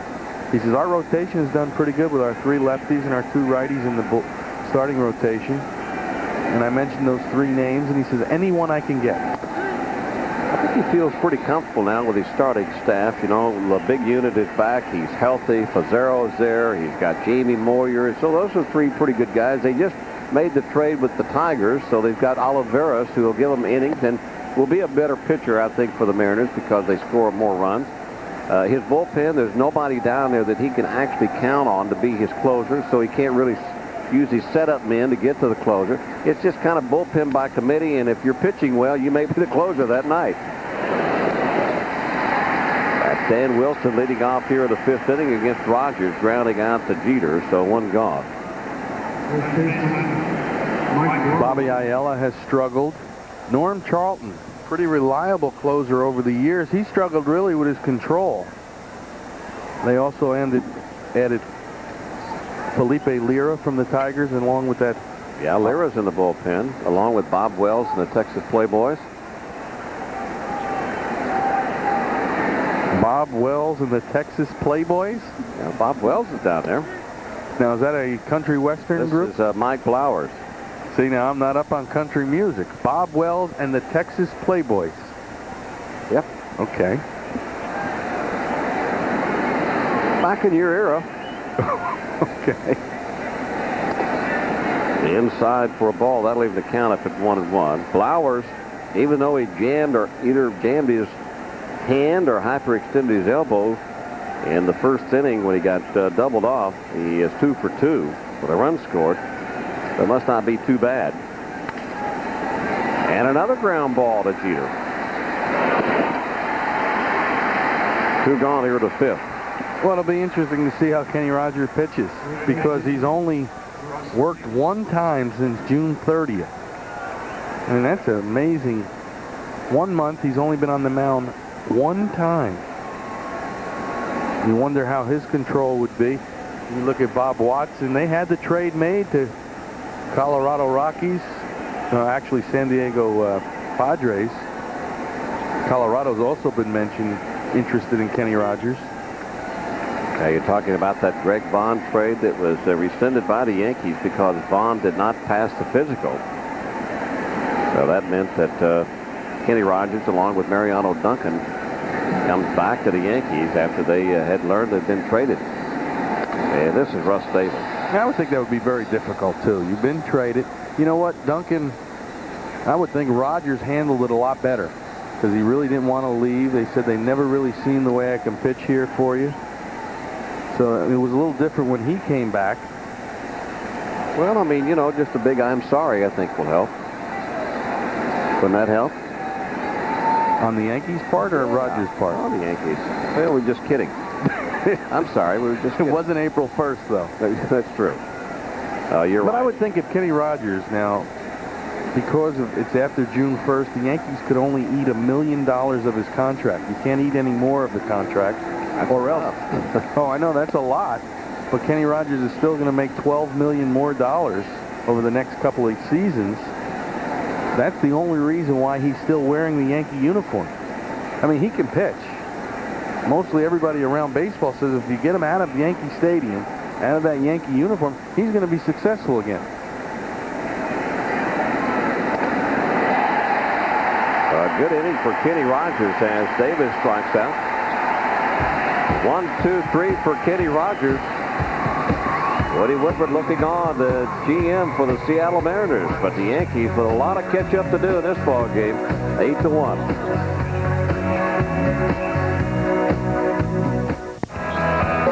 New York Yankees baseball is brought to you by Mazda. Experience cars and trucks built with a passion for the road. Mazda.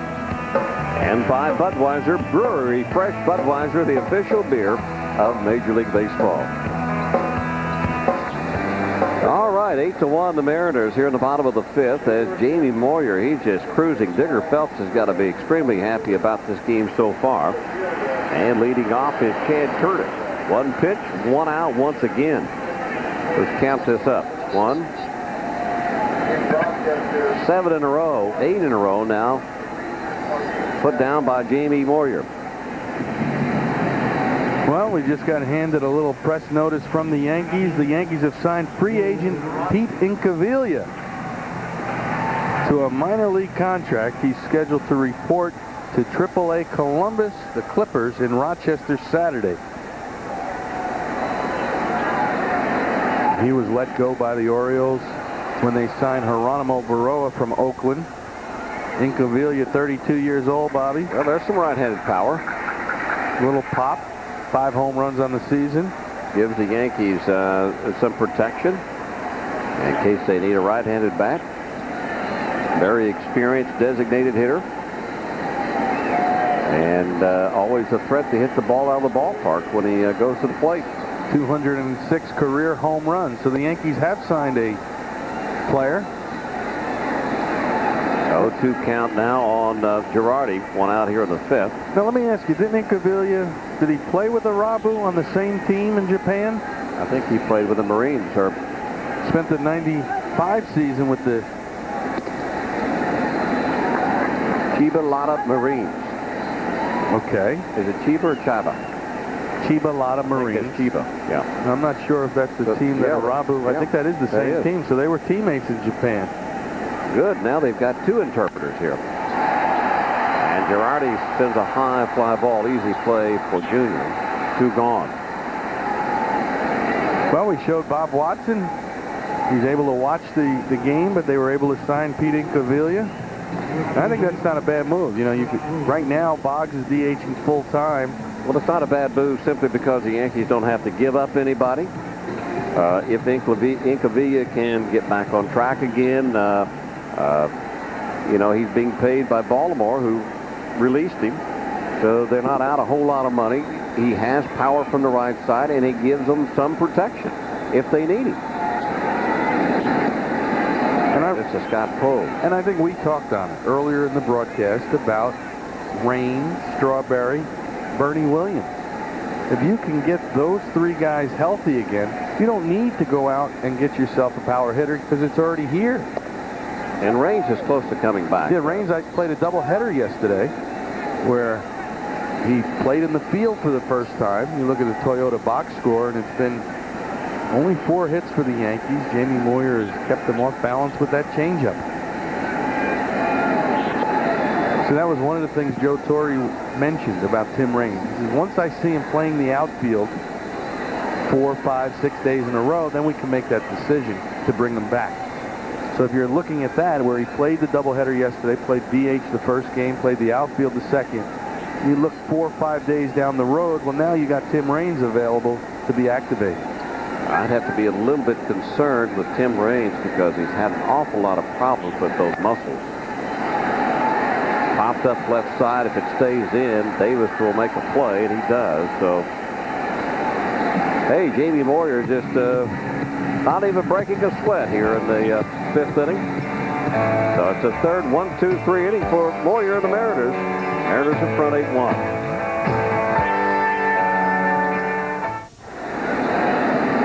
Well, back at the stadium, top of the 6th inning, 8-1 Mariners, and this is Kenny Rogers pitching in his 2nd inning. And this is Jose Cruz Jr. Fouls the first pitch to the right side and out of play. Rick, let me ask you something. From a catcher's standpoint, when you know you've got a rookie batting, is there anything that you do differently? In the back of your mind, you know that most of the time those young players are very, very aggressive at the plate. So do you try not to throw them a strike? Try not to keep the ball in the middle of the plate. I think you're right, Bobby. Yeah, try to use the hitter's aggression, and you want to test them.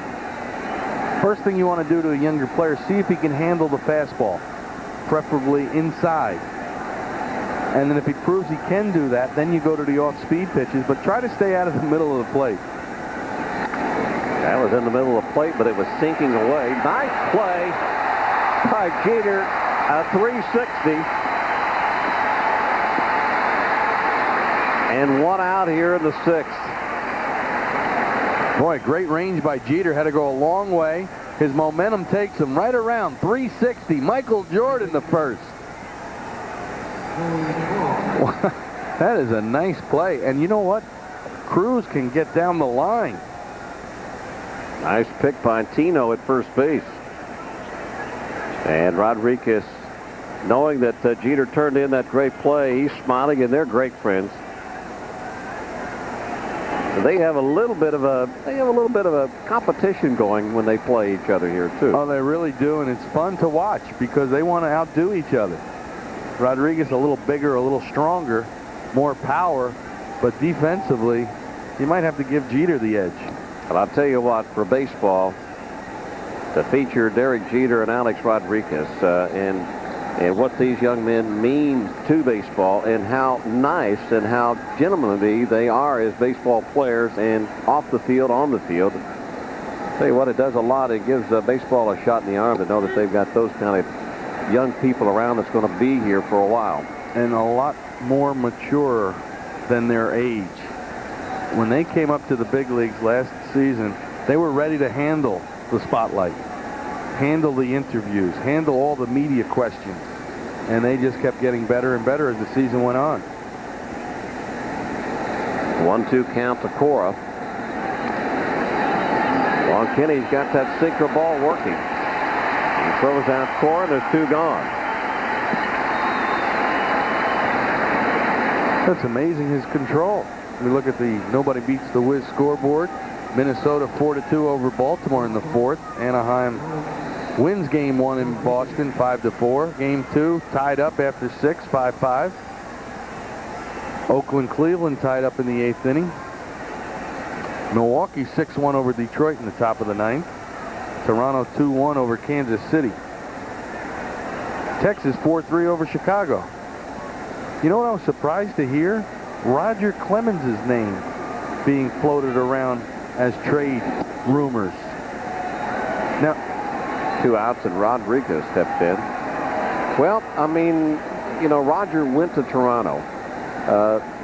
He took a little less money to go to Toronto. I think the Yankees offered him more money, and they really courted him over the winter as a free agent and wanted him here, and rightfully so.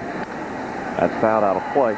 But now that Toronto is going in another direction, their chief guy is gone. Paul Beeston is now moved on. He has resigned. They've got new ownership coming in with different ideas.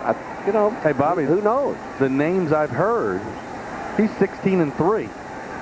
I've heard he's with Baltimore and Atlanta, hot and heavy. Oh, what would Atlanta? Can't go to Baltimore. What would Atlanta want? I mean, unless they feel they can't sign Maddox after this season. But I mean, to hear Roger Clemens' name out there on the market. Atlanta's going to sign Maddox. They're going to sign him. I mean, if Maddox wants to sign him, he's going to get whatever he asked for. But I was kind of shocked when I heard Mariners dugout talking about it tonight. Yankees clubhouse mentioning. Can you imagine Clemens going to Atlanta and joining that rotation? Come on. Would you do it if you're the Blue Jays? Would I trade him?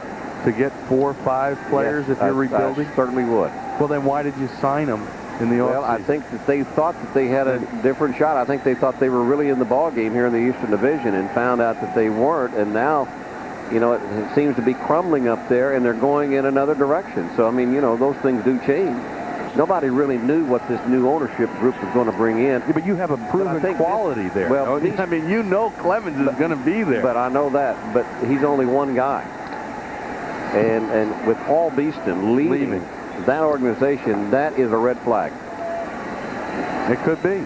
Gaston is on his way out, too. We can book on that. Well, I'm just saying. Well, I'm not saying. Well, he's one of the names that we've heard. That's why when Ray Knight got fired today, it kind of caught us a little bit by surprise. Cito Gaston's name has been the next manager ready to be axed. You know, to fire Cito Gaston and what he has done up there, I'm just going on all the rumors that you hear. A lot of times those rumors, you can book it. You know, when you decide to, when the cookie starts to really crumble, you just got to go all the way with it. And I think that's what an organization like Toronto is moving in that direction. And so they'll just clean house, start over. Well, they have some marketable players, that's for sure. They have a Joe Carter that they can, who's been through it before. Strike 3, Rodriguez is gone. Looking at a fastball inside. Kenny Rogers, 6 up, 6 down as he's pitched 2 innings here at Yankee Stadium. But the Mariners lead it 8-1.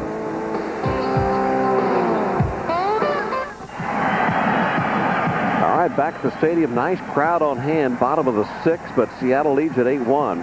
Hey, sports fans, if you haven't seen it already, check out the WB11's website for the latest scores and highlights from Sal Marciano. Plus, get your complete WB11 Yankees broadcast schedule. Visit the www.wb11.com today. Take that, boys. Perfect. You didn't leave out a W. We figured for sure you were going to leave it out a W. They had money bet on me down in a truck. As Jeter leads off here in the 6th inning, that I would screw that up. Handle it like a pro. Yeah, I'm going to get me a computer. I'm a computer illiterate, really. I'm online. And you shouldn't be in this day and time. You need to know how to work a computer.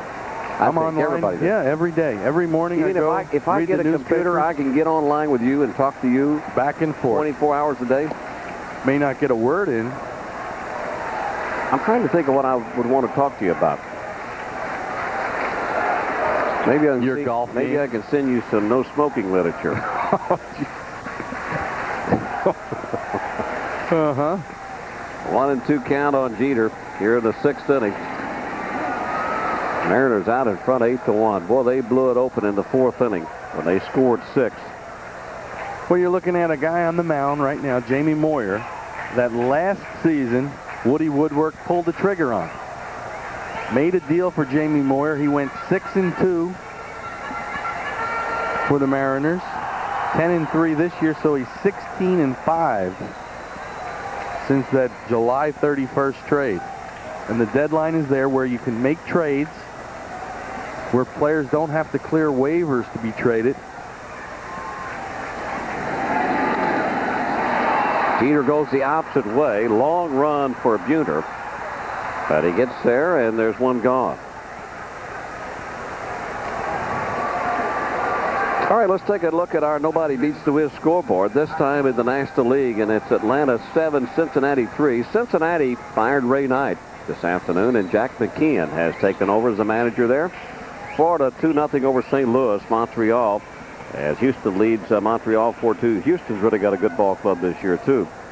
Colorado 4-1 over the Cubbies. That's only in the 1st inning. And you take a look at the baseball headlines. We bring you up to date right here on the WB11. Ray Knight gone. And Brett Saberhagen Going to pitch for the Lowell Spinners, Boston's New York Penn League team. The Lowell Spinners. How do you spell that?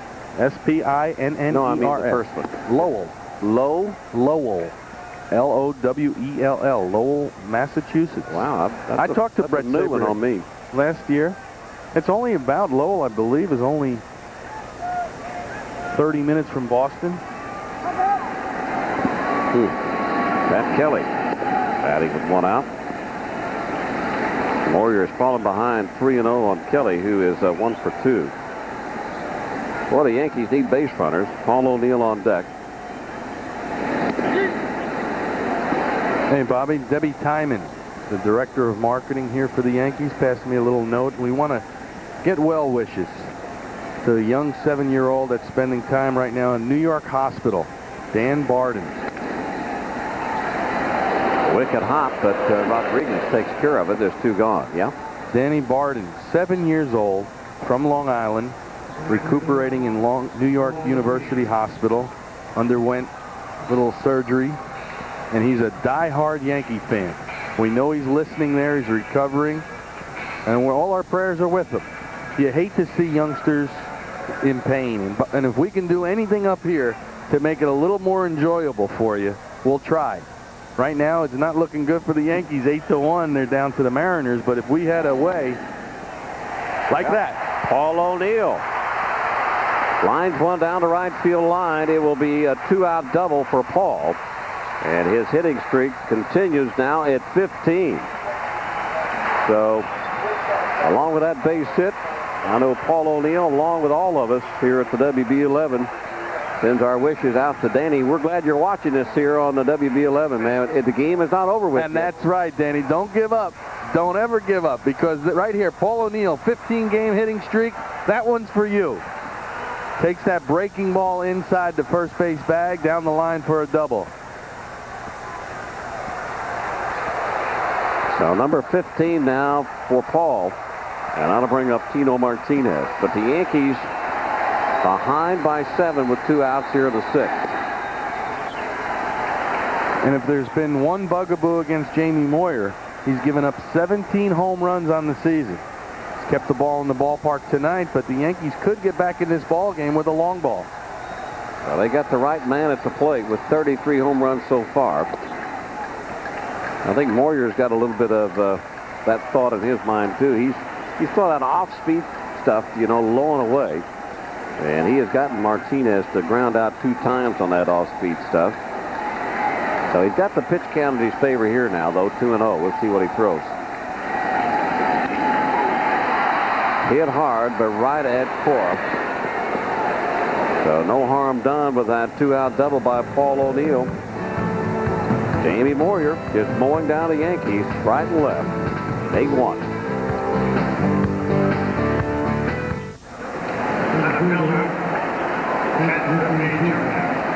Top of the 7th inning, Kenny Rogers pitching in his 3rd inning now. 8-1 Mariners. Junior will stride to the plate. It was his 3-run shot in the 4th inning. When the Mariners scored 6, that's when they blew it wide open. But hey, how about Kenny Rogers? I mean, you wouldn't expect Kenny to have this type of control with the amount of work that he hasn't had here in the last month. Now, the other thing you can think of too, Bobby, he's down in the bullpen, doesn't know when he's going to be called on, just gets the ball and throws it. No he's pressure. Had good movement. Let's take a look at that home run that came in the 4th inning. Been a long time coming for Junior. He started off with home runs right and left in the first part of the season. This is a line shot into left field off of David Wells. That was a 3-runner. And home run number 31.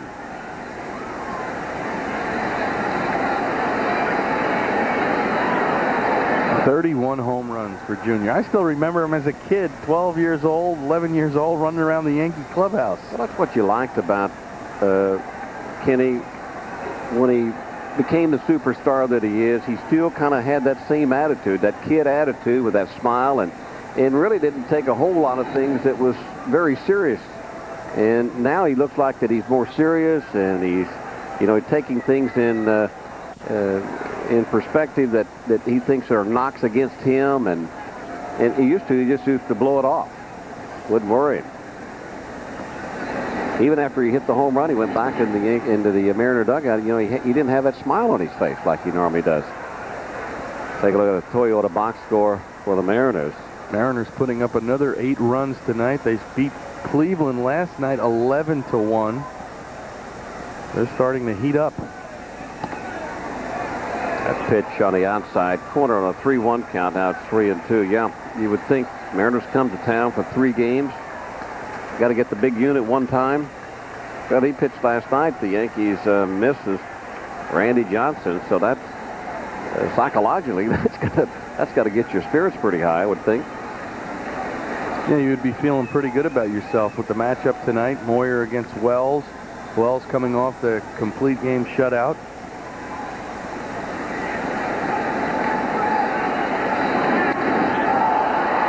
High and deep, but foul in right field. Bobby, you know what I like about Junior's stance? His eyes.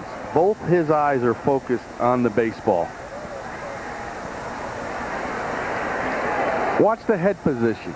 Both eyes focusing on the ball. Boy, that ball went a long way into the upper deck foul. But a lot of hitters peek at the pitcher. Junior's got both eyes focused on that pitcher and the ball at all times. Outspeed pitch line to the right field, and it curves foul. So one a fastball, one a curveball. And I can tell you that one swing can get you back on track hitting the long ball. And I would bet you that when Junior wasn't hitting home runs, that he was walking to the plate each and every time trying to hit a home run, and that's totally out of his style. I mean, that's not his style. You're right. He even says he's not a home run hitter. I mean, it's hard to say that, but he says he doesn't consider himself a home run hitter. Yeah, when you hear him say in a conference talking to the press, well, 30 home runs, well, you're way behind, you haven't hit a home run. And he said, look, I've got 30 home runs. There'd be a lot of guys in baseball that would like to end the season with 30 home runs. We're just barely past the halfway point. Another one high and deep into left field. Pose will move on the middle of the warning track in front of that 399 Seth. So Griffey hit it high and fairly deep, but not deep enough. Bullpen numbers are pretty impressive. Last 18 ball games, only the 1.2 ERA. Jeff Nelson has retired 24 straight. Stanton, no earned runs. Lloyd, no earned runs in his last 8 appearances. And Kenny Rogers comes in tonight, and he's 7 straight. Not what it was like early in the season when they were blowing some leads late in the ball game, but now it has settled in nicely. And this is Edgar Martinez, the designated hitter. He's 1 for 2 with an RBI.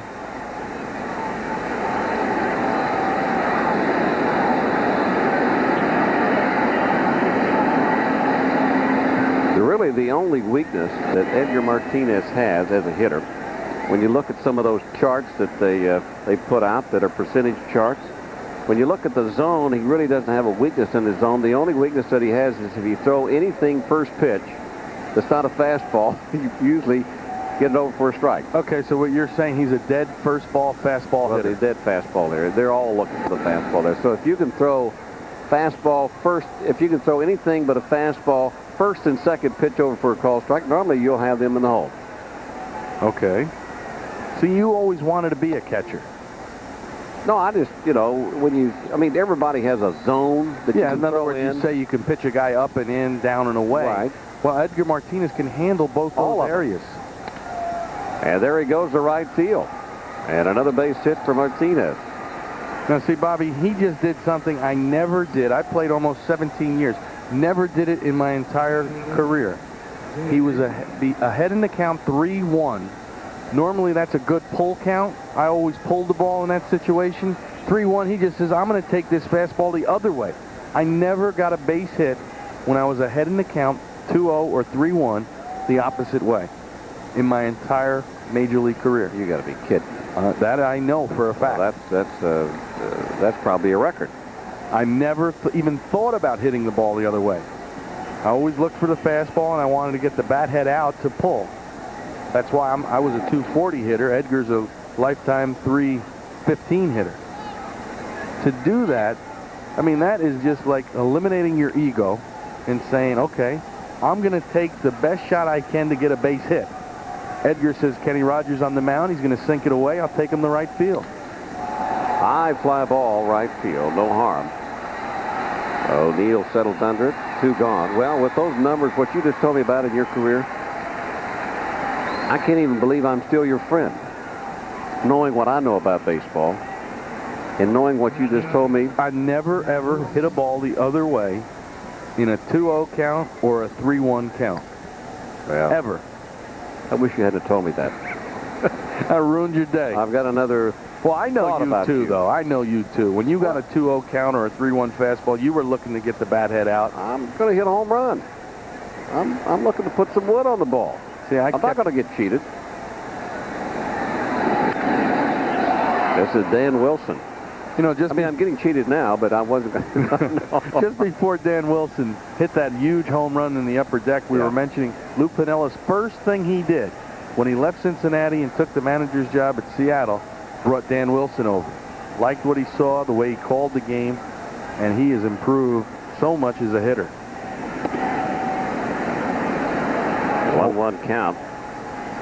We always talk about when you build a team, you build it strong up the middle. Good catcher, good shortstop and second base, good center fielder. Mariners have all those ingredients.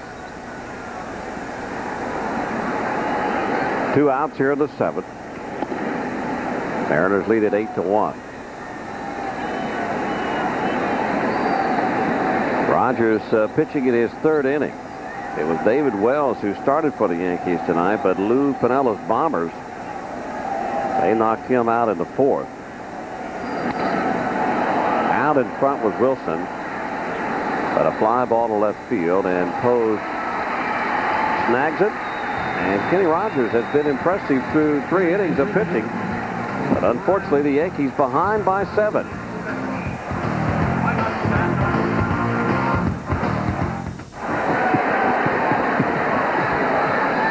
Well, back here at the bottom of the 7th inning is Cerrone does double duty with entertainment in between innings. I go run down, I change it to that little hot dog outfit. That was a big weenie. And the popcorn, and there was Mr. Peanut down there also. Yeah. And this is Charlie Hayes leading off here in the 7th. The Yankees only 1 run, but the Mariners have 8, so it's 8-1 Mariners. And Hayes 0 for 2 looking for his first hit. 81 pitches now for Jamie Moyer.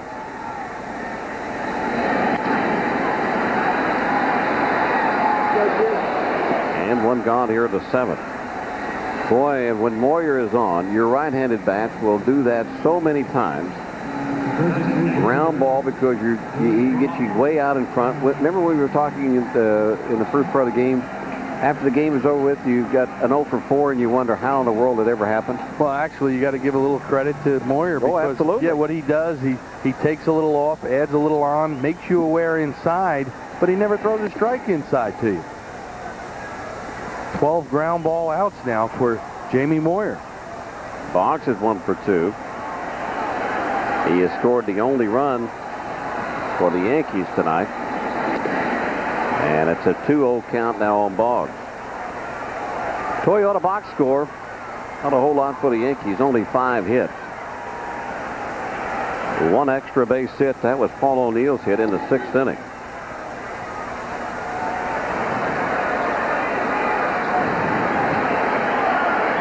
That was a strike on the outside corner. Now it's 2-1.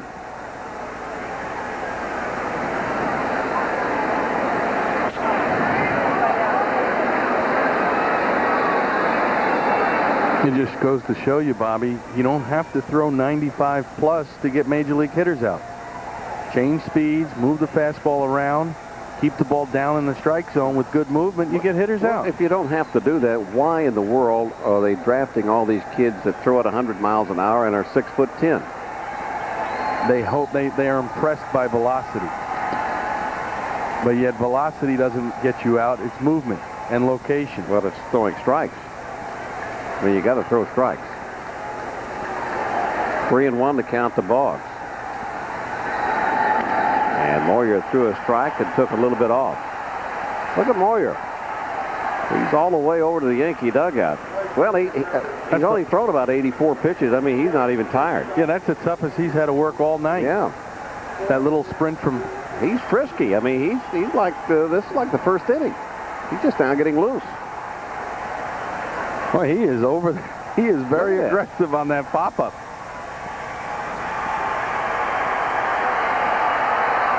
Not one darn Yankee over to help him in case he falls into the dugout. No. They're all sitting on their hands.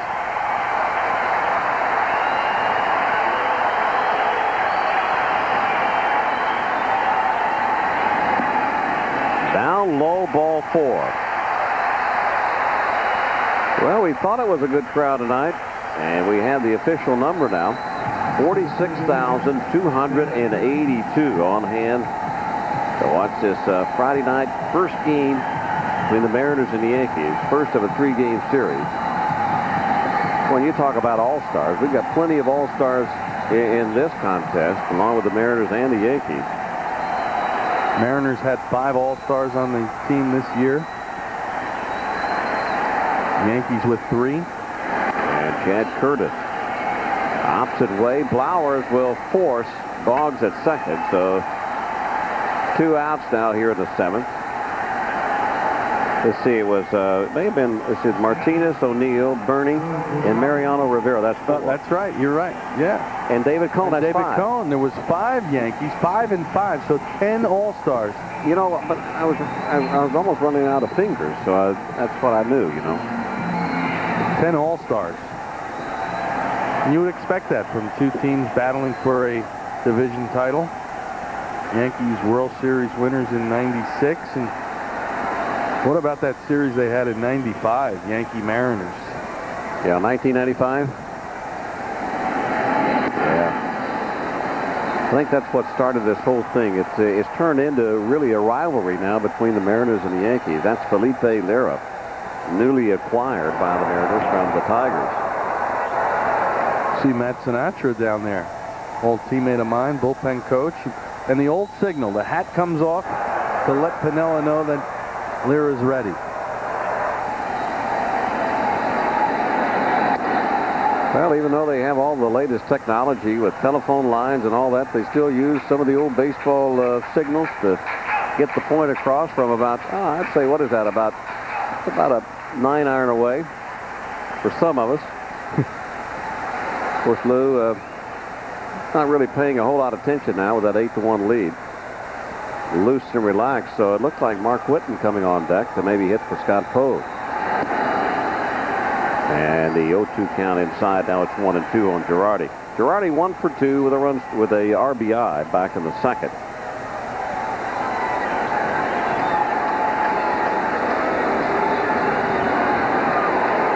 Curtis leads off at first.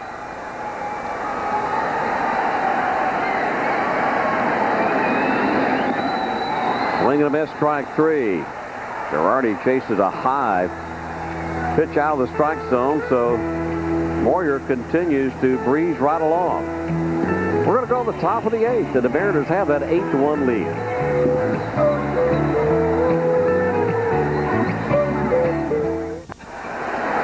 All right, top of the 8th inning here at the stadium. Seattle 8, New York 1. But coming up after the game, we've all had overdue library books before, but what would you do if your books were, well, 20 years late? Tonight on Seinfeld, it happens to Jerry, and now he's a wanted man. How far will he go to prove his innocence? Find out tonight at 11, only on the WB11. Well, I wonder what the darn fine is for 20 years late on a library book. How much would that be? Did you see George Costanza's here in the stadium? Is he really? Saw his jersey. And this is Mike Blowers leading off here in the 8th inning. He's 2 for 3. He's had a good night. Is he really here? No, they had a guy in the stands with Costanza last name. There he is. 00. A fan of George Costanza. 00. 00. Kind of wears his hat a little funny, too. What's that guy's name? Parnevik? Yeah, Jasper Parnevik. Got the funny hat. He's a golfer. Just like me. Inside and low, that'll leave the count up at 1-1. Yeah, but if you had a 3-stroke lead, closing in on the back 9 to win the British Open, would you have given it up? No way in a million years. Not me. I handle pressure.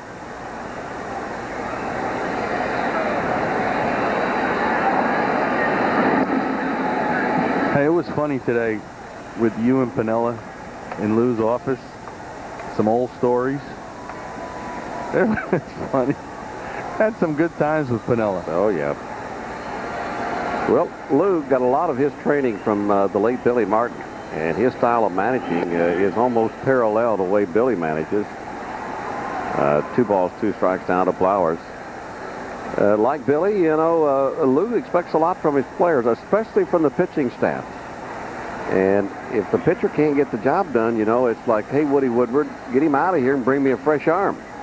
I mean, I'm out there to win the game, but like Billy, Lou tries to win the game from the very first pitch to the last pitch. I mean, he'll do whatever it takes to win a ball game, to get runs across. Of course, with his good offensive ball club, he doesn't have to do a whole lot of those fancy things like hit and run and a lot of bunting, but that's his style of managing. Yeah, his theory is win today, worry about tomorrow. Rogers struck out Blowers.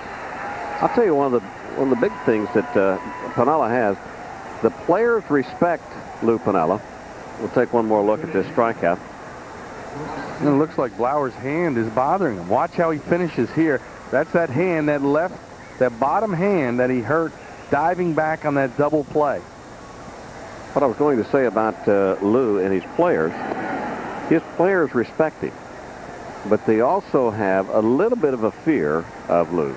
And he keeps them on the edge, but not so much on the edge that they can't go out and play. They know that he's somewhat of a player's manager, but you never know what Lou's going to do, so he's got them on the edge. It doesn't make any difference what kind of superstar you are. Long run for Kenny Rogers as Kelly throws out Russ Davis. 2 gone here at the 8th. Well, it's a good comparison to Billy Martin, because that's how you felt when you played for Billy. He was always watching. He never missed anything that went on in the field. He was very hard on his players, but they respected him. Piniella, he is tough on his pitching staff. I could tell you 1,000 hitting stories. That's all we ever talked about was hitting. In fact, he wore me down talking about hitting. Well, he always wanted somebody to listen. Oh, I know. You didn't get a lot of talking with Lou. Jose Cruz Jr. batting with 2 outs. Oh, what a job Kenny Rogers is doing. 4 innings and only 1 base hit for Kenny Rogers since coming on in the 6th inning. Mariners 8, Yankees 1, though.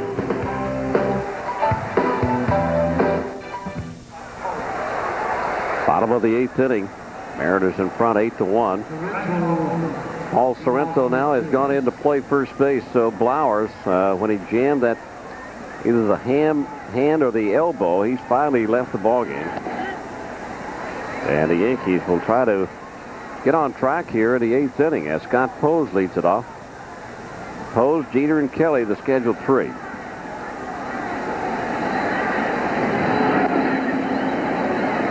One ball, one strike. Well, we mentioned 46,000 plus. That's Tom Brokaw here enjoying this Mariners-Yankees series, and he's got the binoculars on. I mean, he looks like a true fan. And got that smile on his face. He just signed a new contract, takes him through the year 2003, and he's one of the best in the business, and a good guy too. He really is a good guy. Not that you're not a good guy, Rick, but Tom's a nice guy. The binoculars. Collar up, yep. Binoculars at the ball game. Normally you'd see that at Saratoga, but you want to make sure that you catch all the action, especially if you're not watching here on the WB11, because our crew down there, they never miss anything with the cameras. Talking about Webb and Swire and Anginelli and all those guys down there, Michael Cooney. So if you're in the stands, you got to bring the binoculars. You're going to get the close-up view that we give our people, our fans watching here on the WB11. We get you on TV if we can. Slapped it to the left side. Double hit and clutch by Davis, and finally throws it away. But I don't think he would have had Pose in the first place. The moment that he couldn't get the ball out of the glove, that was it. It's called a base hit. See, Russell Davis had a lot of throwing problems early in the year. And we're going to go back to Blowers, his last at bat. Watch the follow through. Look at that left wrist or elbow. And the way he hurt it was in the 2nd inning. Line drive off of the bat of Russell Davis. Head first into the bag. And you saw, boy, his arm hit that bag hard. Hyperextended his elbow. Stayed in the ball game, but had to leave after that strikeout in the 8th inning. And Jeter fouls one off to the right side. You know, Bobby, we have a lot of kids that watch these shows. Little leaguers. Don't go into first. Don't slide head first. You're only going to look at the kids are here today. I have a couple of kids here today from my little league in Cresskill and Alpine. And that's a semi-Buhner haircut. Oh yeah, he must have been there for the buzz cut night in the Kingdome. Now that's the kind of face and picture I like to see at a ball game. I don't want to see some scowl or mad look on somebody's face. I want everybody to have fun. Mark Holzmeyer. Hosmer. I tried to ad-lib through that.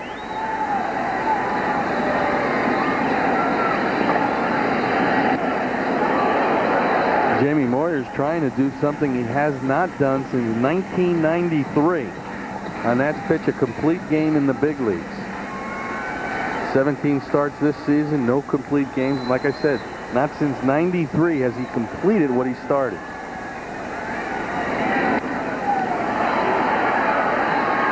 One ball, two strikes. Well, that may be the reason. Well, Lou has gone, he's gone deeper with his starters. Look at that bullpen. Last in every category. ERA, home runs allowed, hits, and walks. That's not a good combination. Home runs, walks, hits, and ERA.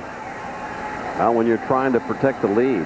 You know, when that phone rings close. When that phone rings down there, it's guys scuffling to stay away from it. And you can see why the Mariners are looking to add a closer to that bullpen. 2 balls, 2 strikes to Jeter, nobody out. Woody Woodward still has about 6 more days where he can pull a trigger for a closer.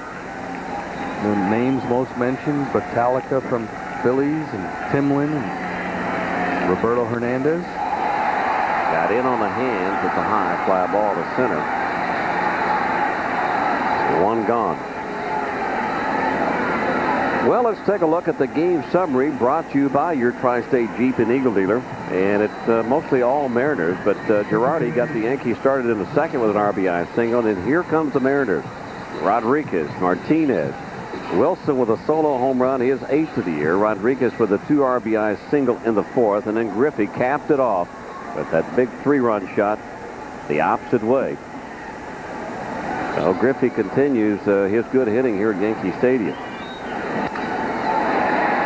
And Pat Kelly continues his hitting. One-out single to center field. That'll move Pose to second. So the Yankees now with 2 men on here in the 8th. And Lou is out of the dugout. Jamie Moyer will not get the complete game victory. 7 1/3 innings of work. Pinella's motion to the bullpen. But a good job by Jamie Moyer. Good off-speed pitches tonight. We knew what we were going to get from Moyer.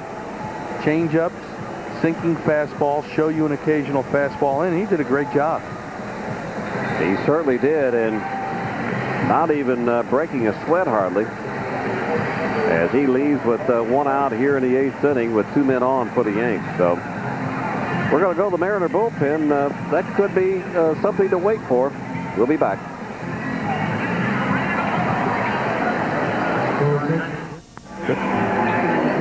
Well, there's a beautiful face in the stands, and Yankee fans, the Yankees want you to join their official Club for Kids. There's 2 packages to choose from. The double play with lots of great stuff and grand slams. Got even more Yankee caps, t-shirts, ticket discounts, and there's even an official newsletter. So if you're 16 or younger, ask mom or dad or anybody to sign you up, and you can call 201-784-9600. And for more information, once again, that's 201-784-9600. Well, the Yankees need runs, and they've got 2 men on, so rubbing the head for good luck, I think that's a pretty good idea for Rub the Yankee head fans right now.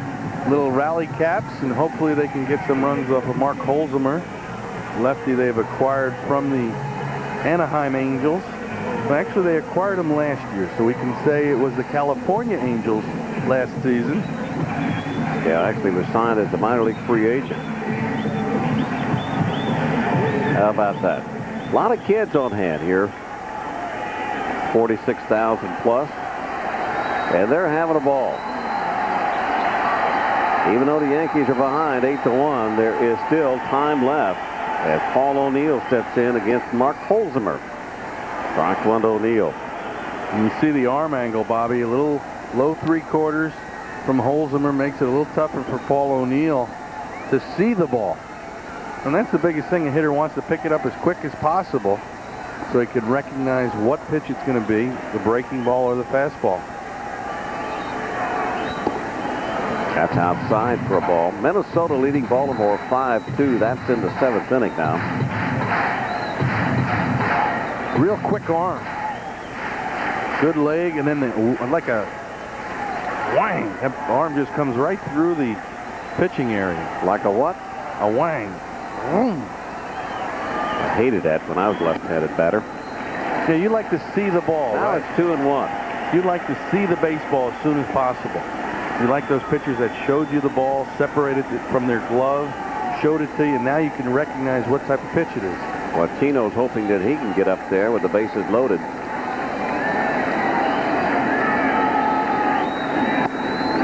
Now it's 3-1 on O'Neill. You know, Moyer breezing along, even though there was a couple of men on here. Moyer is a veteran pitcher. He pitches with a lot of guys on base anyway. And knowing what Lou knows about his bullpen,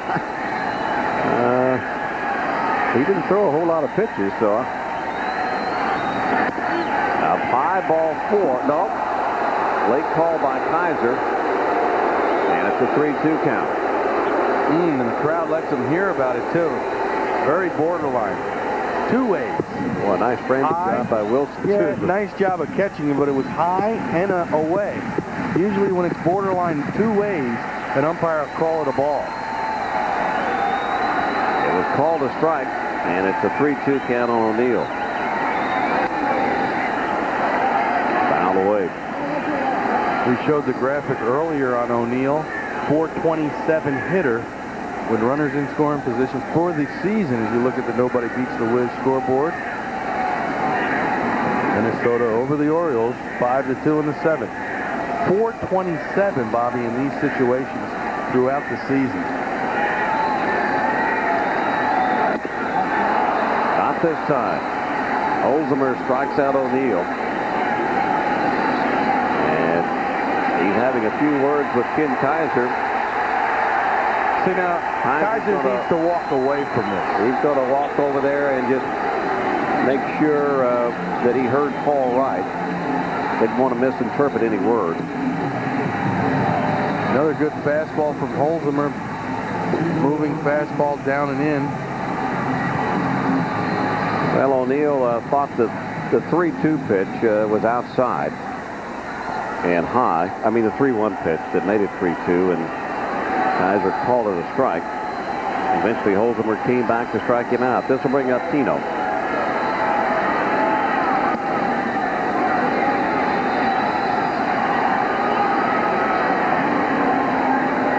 Martinez 0 for 3 tonight. Tino's only faced Holzheimer 3 times, but he has 2 hits with a home run. That leaves the count up at 1-1. Now O'Neill, he's upset because you're down 8-1. You need base runners. He thought that pitch 3-1 was up and away. That one chopped foul right side. Is he going to get another ball? The same kid, I think, is going to wind up with 2 baseballs. Well, that's just hard. Look at that. He's got 2 of them. He missed that one.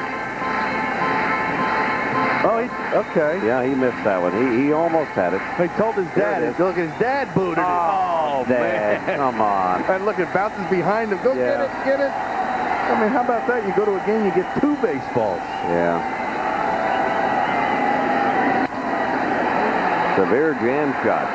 And Sorrento is there to reach up over Cora's head to pull it down. So the Yankees got a couple of men on here in the 8th inning, but they couldn't do anything with it. We're going to go to the top of the 9th. Mariners in front 8-1.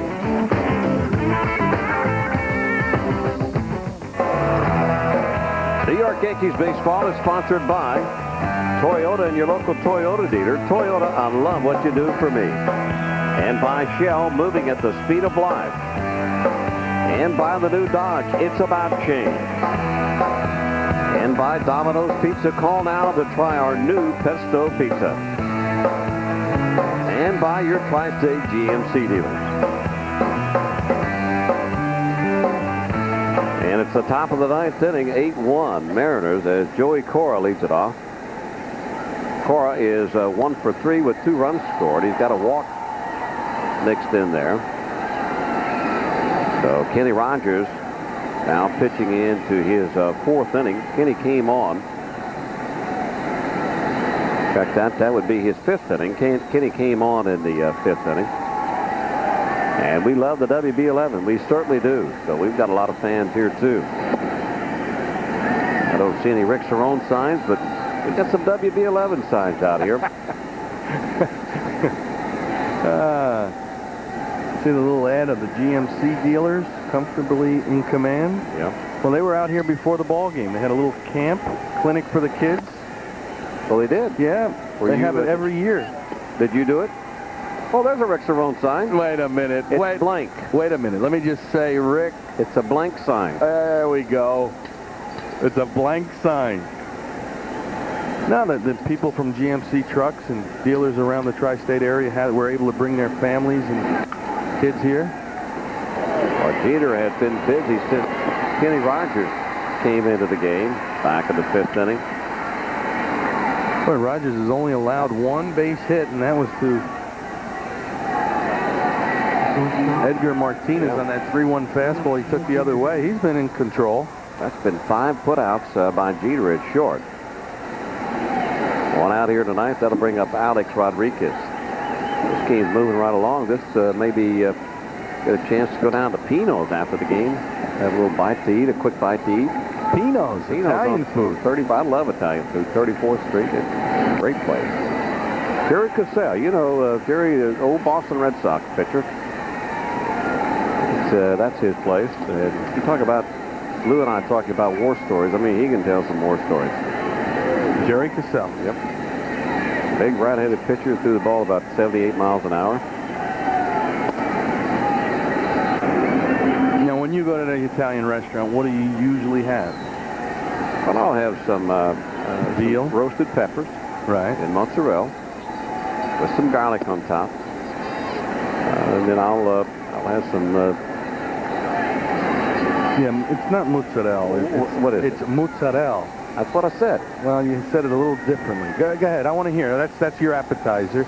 Now, Then I may have a little portobello mushroom. okay. Go along with that. Then I'll have a chopped salad. I put my salad together. You know, I like my little chopped salad. Okay. With lettuce and Don't tomato and onion and maybe Okay. some roasted pepper in there and some garlic. And When you get to the real meal, yeah, what do you go for? A little veal? I may have a little, you know, maybe a little veal pizzole or. Hey, pizzaiole. I'll tell you, you sounded just like risotto there. Nice. You pronounced it correctly, too. Thank you. I may have a little fish, a little filet of sole with a little, you know, done with a little oregano on top with maybe a little garlic there. Ken Griffey Jr., I know he'll be. You know, what's he thinking about right now? He's going to be hungry tonight after this game. He's thinking about how can I keep this stroke going. Chopper fowl, maybe a little veal chop with some contadina on top. You know, veal contadina, veal chop. Wow, you are into it. Maybe. Is that your favorite type of food when you go out? Some linguine, very al dente, very al dente. Now, for the people that don't know that, it's kind of hard. Yeah, I want mine real hard. And they make great fresh meatballs there. Line, but right to Charlie Hayes. So 2 gone. Well, let's check out the turning point of the game brought to you by the GMC. We're going to look at that right after this line out, Charlie Hayes. Well, when you're standing in the right place, you make it look easy. Let's go back to the 4th inning. And our GMC turning point of the game, and that's it. Ken Griffey Jr., a 3-run shot, a line shot over the left field wall. In the 4th inning, David Wells gave up 6 runs in that inning. And the Mariners now lead it 8-1. And it's the junior. Foul ball right side.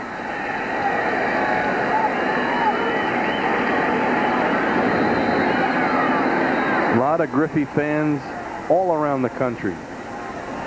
See the Griffey jersey. Of course, you know, we know his family very well. His dad played here for the Yankees and a great player in his own right. It's got to be the most ecstatic thing that you could be as a parent to see your son or your daughter, you know, just turn out to be the greatest thing since apple pie. Well, you But I remember think his one of the mom, right? Birdie. Yeah. Old Birdie was here every day. But, you know, I think one of the things that reminds me now, his brother, younger brother, Kenny's younger brother, played in the Mariner organization and was released last year. And that may have something to do with his distaste for the front office. I think it's just frustration. It's out of character for Junior to be getting on the front office. He can control one thing, and that's the way he performs on the playing field. He does that exceptionally well. Leave the front office to Piniella and Woody Woodward to take care of those deals. I know what you're saying, Bobby. There's so many other things, but you know what? He's been around long enough. He understands it. Kenny Rogers with that little tapper back to him. Throws out Griffey. Another 1-2-3 inning. Boy, Rogers. Al Stottlemyre, Joe Torre's got to be impressed with the job that Rogers did. Way out in front with Griffey, but the Yankees have work to do at the bottom of the ninth.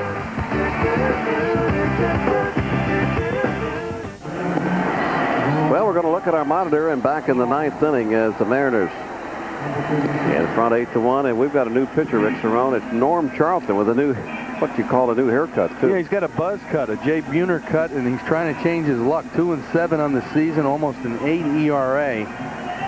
60 hits allowed in 44 innings, along with 30 walks. So 90 base runners in 44 innings. More than 2 in an inning for Norm Charlton. Normally their closer. He's really fallen on hard times. And that's the reason why they're looking so hard for a closer. Charlie Hayes will try to get it started for the Yankees here in the bottom of the 9th inning. As Charlton misses outside and low. That's an amazing number. 90 base runners in 44 innings.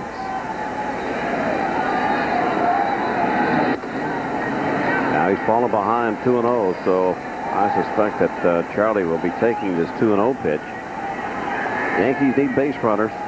Boggs on deck.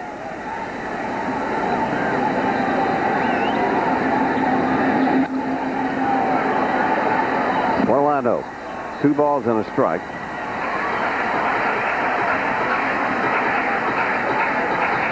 Paul O'Neill still thinking about that strikeout back in the 8th inning.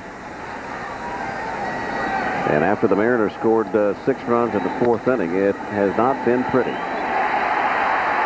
Hayes gets it started with a base hit into left field. The first man on here in the bottom of the 9th.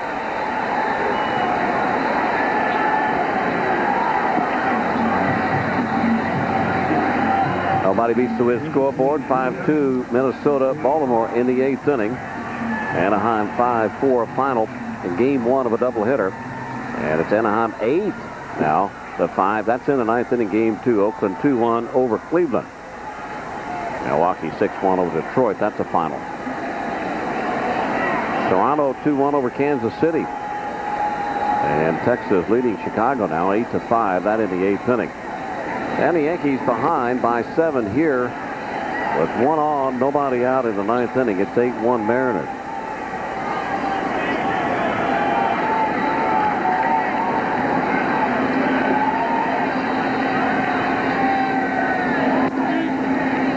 In there for a call strike, 1-1. You wonder how you feel if you're Norm Charlton.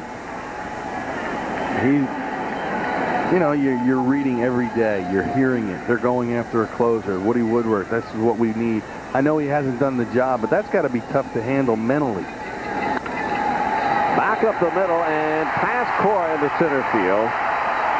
So the Yankees, first 2 men up here in the bottom of the 9th inning, get on base. And that'll bring up Chad Curtis.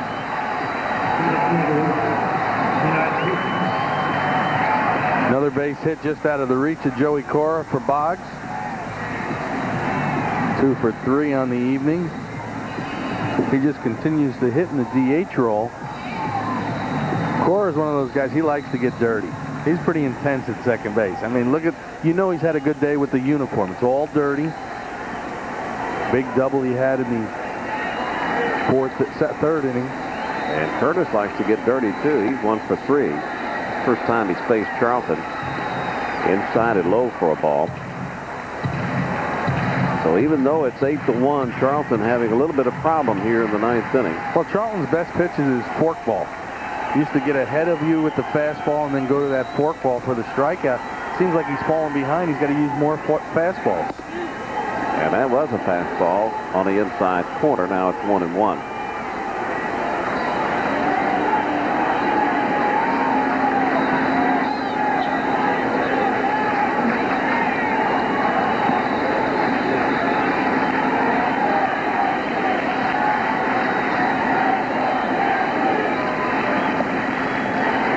Ball in the dirt. 2 balls and a strike to Curtis. Well, we almost got to look at that new dude. Charlton taking his hat off. His wife hasn't seen him yet. She did catch him on a telecast for the first time. She didn't know that he had cut his hair or shaved his head. So you can imagine what she was thinking when she saw that. Yeah, her comment was, I hope it's not going to stay that way for long. Well, I think she means that she hopes he gets out of this little bad time that he's going through out of the bullpen.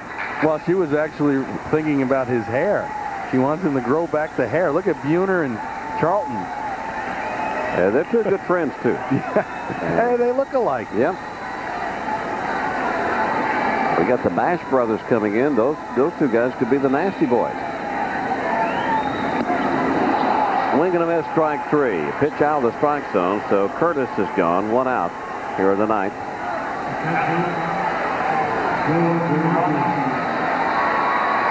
Ball out of the strike zone. Couldn't tell if that was a forkball or a slider that didn't break.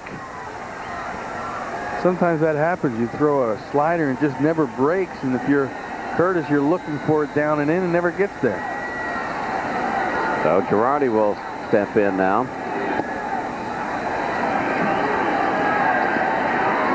Girardi 1 for 3 with an RBI. He has knocked in the only Yankee run that came in the second inning, at least so far. Inside and low. Now it's 2-0.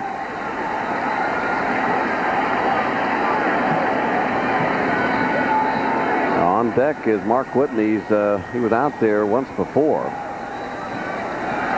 So when Girardi made that final out, he went back to the dugout.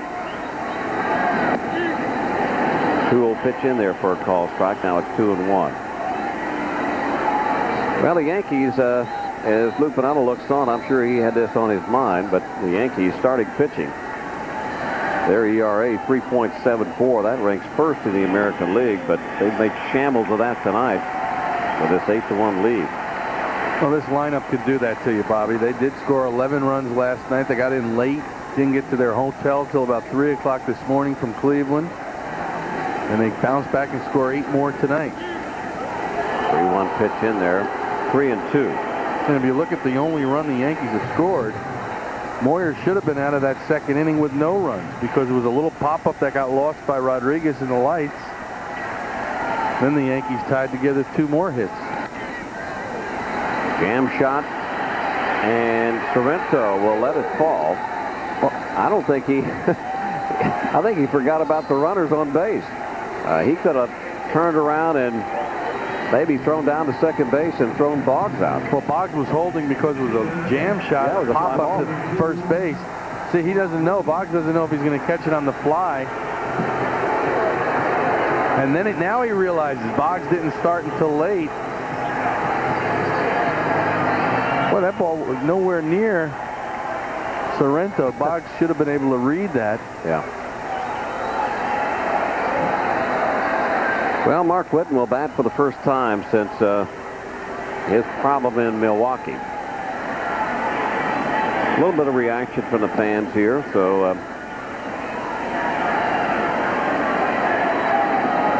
right now out of Milwaukee, they have sort of postponed making a decision on whether they are actually going to charge Mark Whitten in that sexual assault. Yeah, I think they're talking about making a decision early this coming week. Still trying to gather all the facts and so they can make the right decision. That's 1-1 count now to Whitten.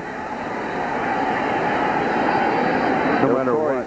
Yeah. No matter what, it's a tough problem. It's a personal problem now for Mark Whitten. And Joe Torre, as he looks on, he's had his share of problems since the All-Star break. A lot of disgruntled players on this ball club asking him, begging to get out of here. And somehow he has kept it together, and the Yankees still are out on the heels of the Baltimore Orioles. Able to handle the controversy and still win ball games. High and outside, that leaves the count up at 2-2. Well, I think Joe Torre has probably the perfect attitude to handle New York. He's got certain things. There's always something going on, some kind of controversy, some problem, some player unhappy. He's got the right makeup to handle all of it. Hit hard, but right to Cora. This will do it. Cora throws out Whitten. So Charlton with a little bit of a shaky ninth inning, but he gets out of it. Rick, it all went by the wayside in the fourth inning. Well, David Wells coming off the shutout, never really got under control, gave up the 8 runs early. Junior, we told you something about the Yankee uniform. He loves to hit against the Yankees. Big 3-run homer for Junior. And the Mariners handle the Yankees pretty easily tonight. Paul O'Neill extended his hitting streak to 15 games. So did Pat Kelly to 10 games. But they'll have to bounce back tomorrow. Junior breaks that slump and not hit a home run in 59 at-bats before the home run to left center field. Piniella gets the win. Well, the Yankees finally lose their first game of this homestand. Important homestand for the Yankees, but an important road trip for this Seattle ball club. And Piniella and all of them very happy about this 8-1 win that the Mariners pick up over the Yankees in this first game of the 3-game set. Mariners 8, with 10 hits, 8 runs on 10 hits. The Yankees only 1 run on 9 base hits more. You're now up his record to 11-3. David Wells takes the loss. His record now 10-5. And the big hit of the game, we talked about the 4th inning, and they scored 6, and this is it. It's the Griffey 3-run shot to the opposite field. His 31st home run of the game, of the season. Visit us on our web at the www.wb11.com. Join us on our next WB11 telecast. That'll come on Sunday at 1:30 as the Yankees again take on the Seattle Mariners. Coming up next is Seinfeld and also the news at 10. That was the last out of the game, so the Yankees will try it again tomorrow as Charlton gets out of the 9th inning. So for everybody here at WB11, for Rick Cerone, I'm Bobby Mercer. We'll see you on Sunday. Good night, everybody.